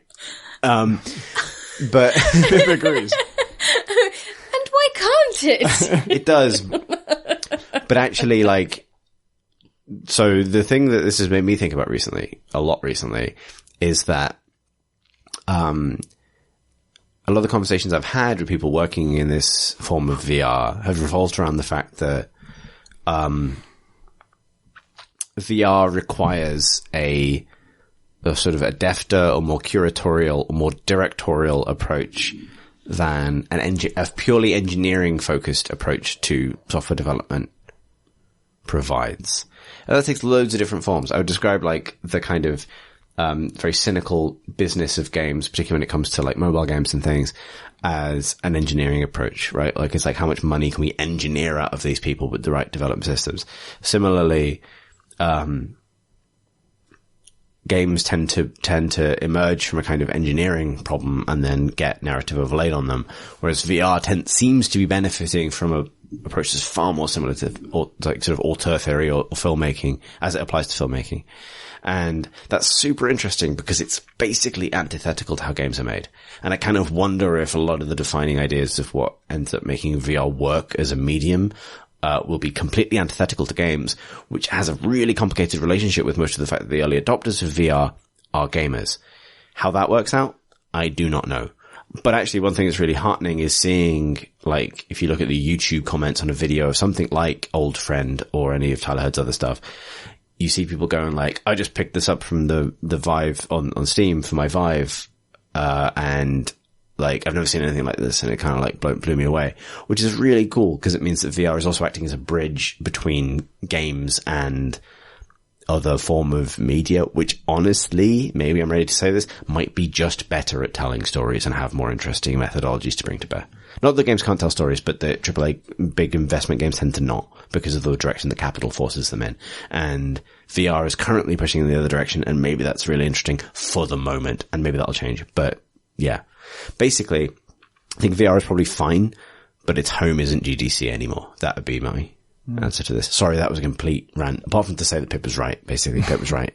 Everybody. Well, I'm wondering, given that you mentioned auteurs and auteur theory, whether you think smaller studios are at an advantage because of that sort of... Because some of the gaming projects that have done things well, or have at least had a better understanding of what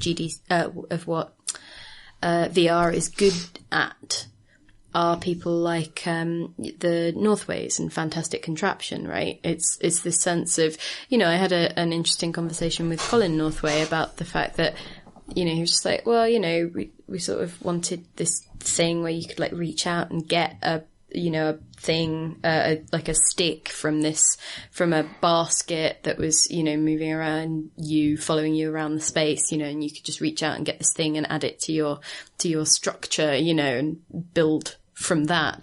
And, you know, a thing that sort of made sense to them in the moment was to have it as a cat that was like, you know, with a little basket on it that had these things in that would follow you round. And, you know, things like that were really interesting. And there's experiments of scale and there's experiments of, you know, and I think it's like individual people, like Isaac Cohen's work is really sort of interesting in terms of the scales that it plays with.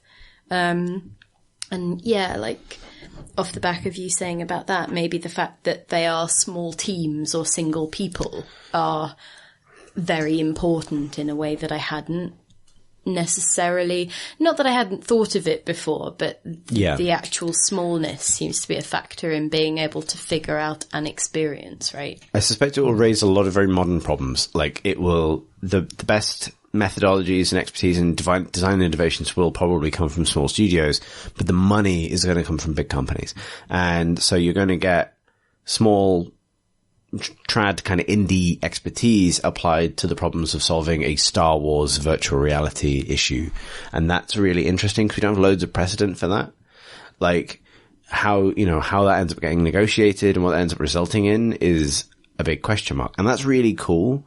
But at the same time, we're not used to thinking of it being a good thing for indie expertise that there's a load of capital helping them make, you know, big experiences for big IP, or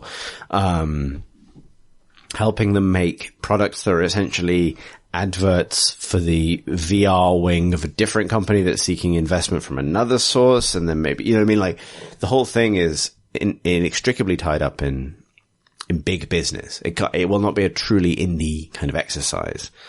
But some of those investments might come from government or healthcare as well. So in terms of, you know, therapeutic, or, training related stuff, or, you know, disaster relief or emergency, like, responding, things like that are kind of interest as well. So that's another source of potential funding that could make use of those pockets of experience. And to maybe circle back to what Marsh was asking with the question, I mean, I am delighted that this stuff seems to have resulted in people who do interesting things having development kits, right? Or, you know, various hardware in their sort of arsenal of stuff that they play with and think about, to maybe try and push those things forwards, or to incorporate elements of them, or figure out what works and talk to other people about what works and what doesn't, right? Yeah. I think in terms of Marsh's question, what needs to be done to save VR games, honestly, I think maybe it's like actually just not like, maybe just to tie a bow on that, like, it's almost like, don't think about games as the exclusive provenance of it quite so much. Like, there's so much to this subject. It's one of the reasons that I'm writing a really long article about it. But, like, you know, there's so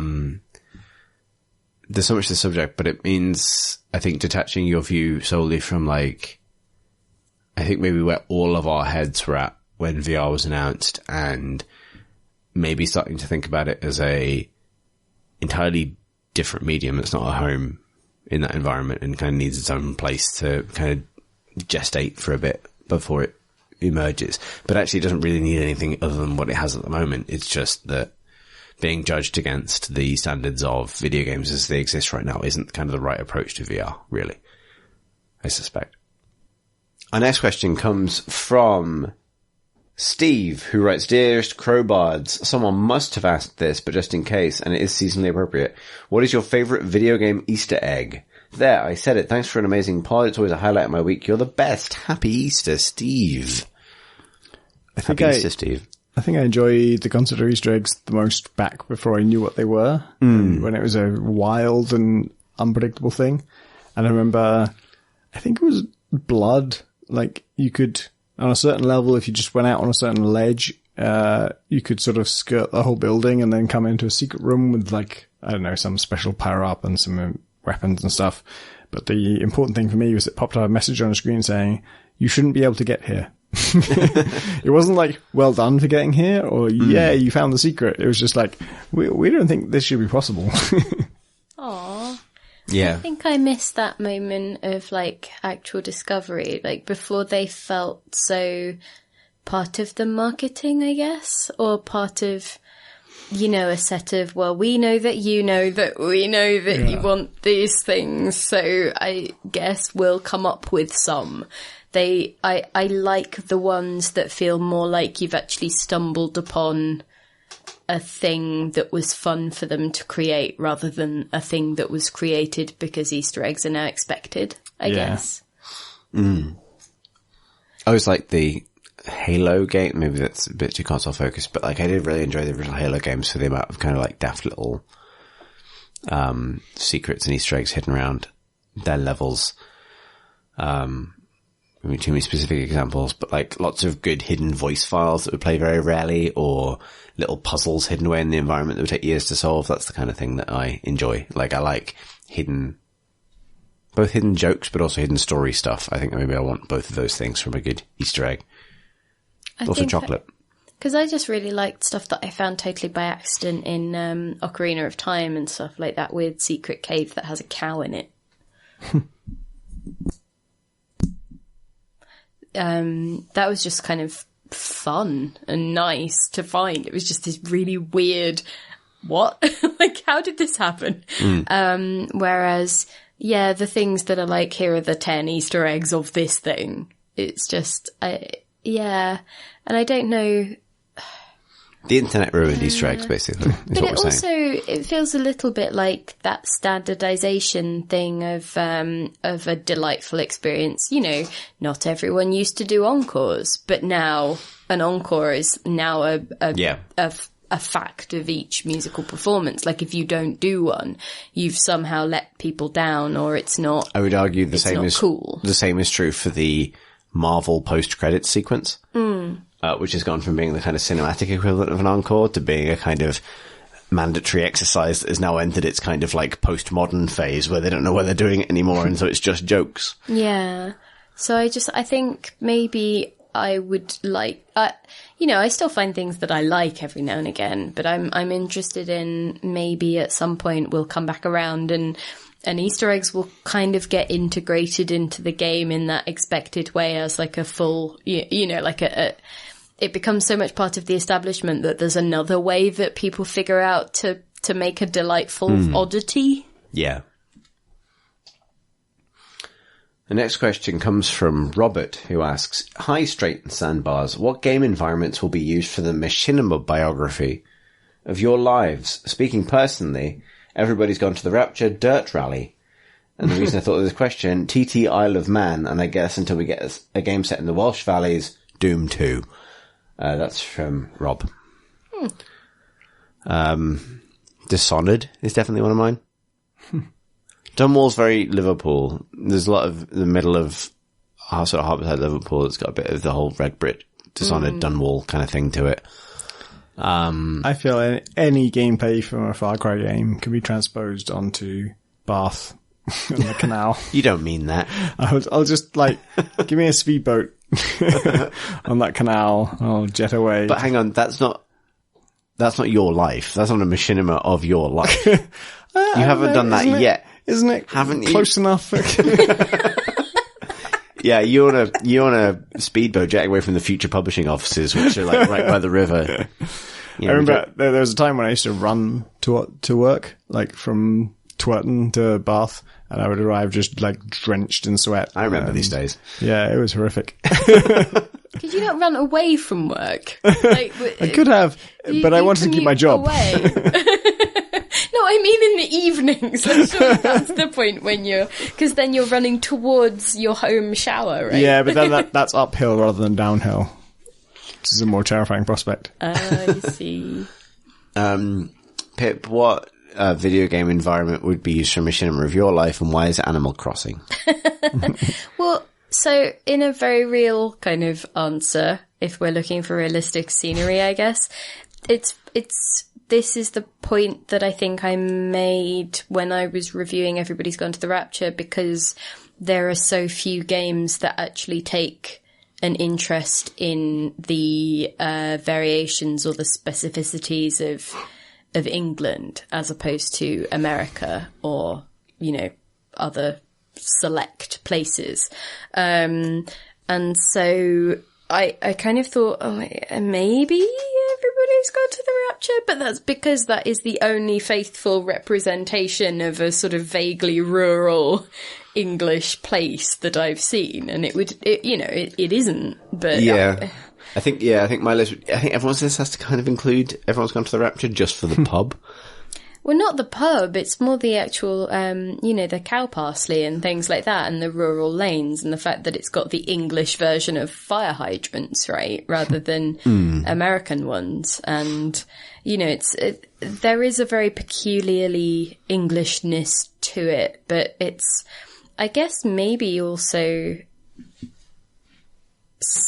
fail better type games because they have a sort of very English understanding in some ways of particular pockets of awkwardness, but obviously that doesn't help with the machinima kind of side of things. But there's a sense to them that feels recognizably of the worlds that I grew up in, right? But to be honest, until somebody makes a very, very faithful video game of an Agatha Christie, like Marple, then I'm stumped. I've got nothing. I think mine would be, to follow the line of the question, Dishonored, Everyone's Gone to the Rapture, Baldur's Gate, GTA London, and Regency Solitaire. That which literally mentions Bath. Well, yeah. Bath is a location in that. So, yeah, I've done a very good job of saying why I don't have the answer to a lot of these questions. Although if you want a documentary of my life, it's me walking over a pitfall seed in Animal Crossing New Leaf. Yeah. Just flailing around.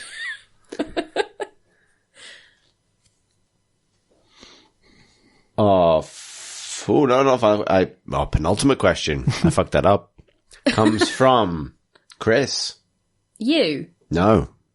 There is more than one of us. Interesting. This Chris, a particular different Chris, says, hey, hello. So, obviously, good sound design can make a huge difference in the atmosphere of a game, and specific noises can bury themselves deeply into your brain. That rhymes. I don't know if he intended that. What's your favourite game sound effect? The one that had the biggest effect in the moment, or the one that stuck with you the most clearly? Love the podcast. Keep up the good work. C.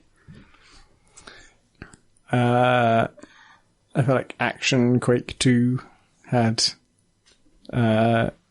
everything that defines me as a gamer. Windows. Yep. Smashing them. Throwing knives. Slippers. Clearly an integral part of my gaming identity. That doesn't answer the question of sound effects. Headshot noise. Right. That's where I was getting to. I remember now. If you shot someone in the head, it made a really good noise. And that is the headshot noise that they also used in like Counter-Strike eventually. But I think Action Quake 2 predated it. I think for me, it's the noise that any given like button or thing terminal or device makes in Half-Life when it doesn't want you to use it. It's that wank noise. And I don't mean to say the word wank, but it is sort of like a highly digitized version of the word wank. That sound is my most enduring video game sound effect. How do you feel about Family Fortunes' noise? It's just two wanks. Okay. Cool. One wank too many.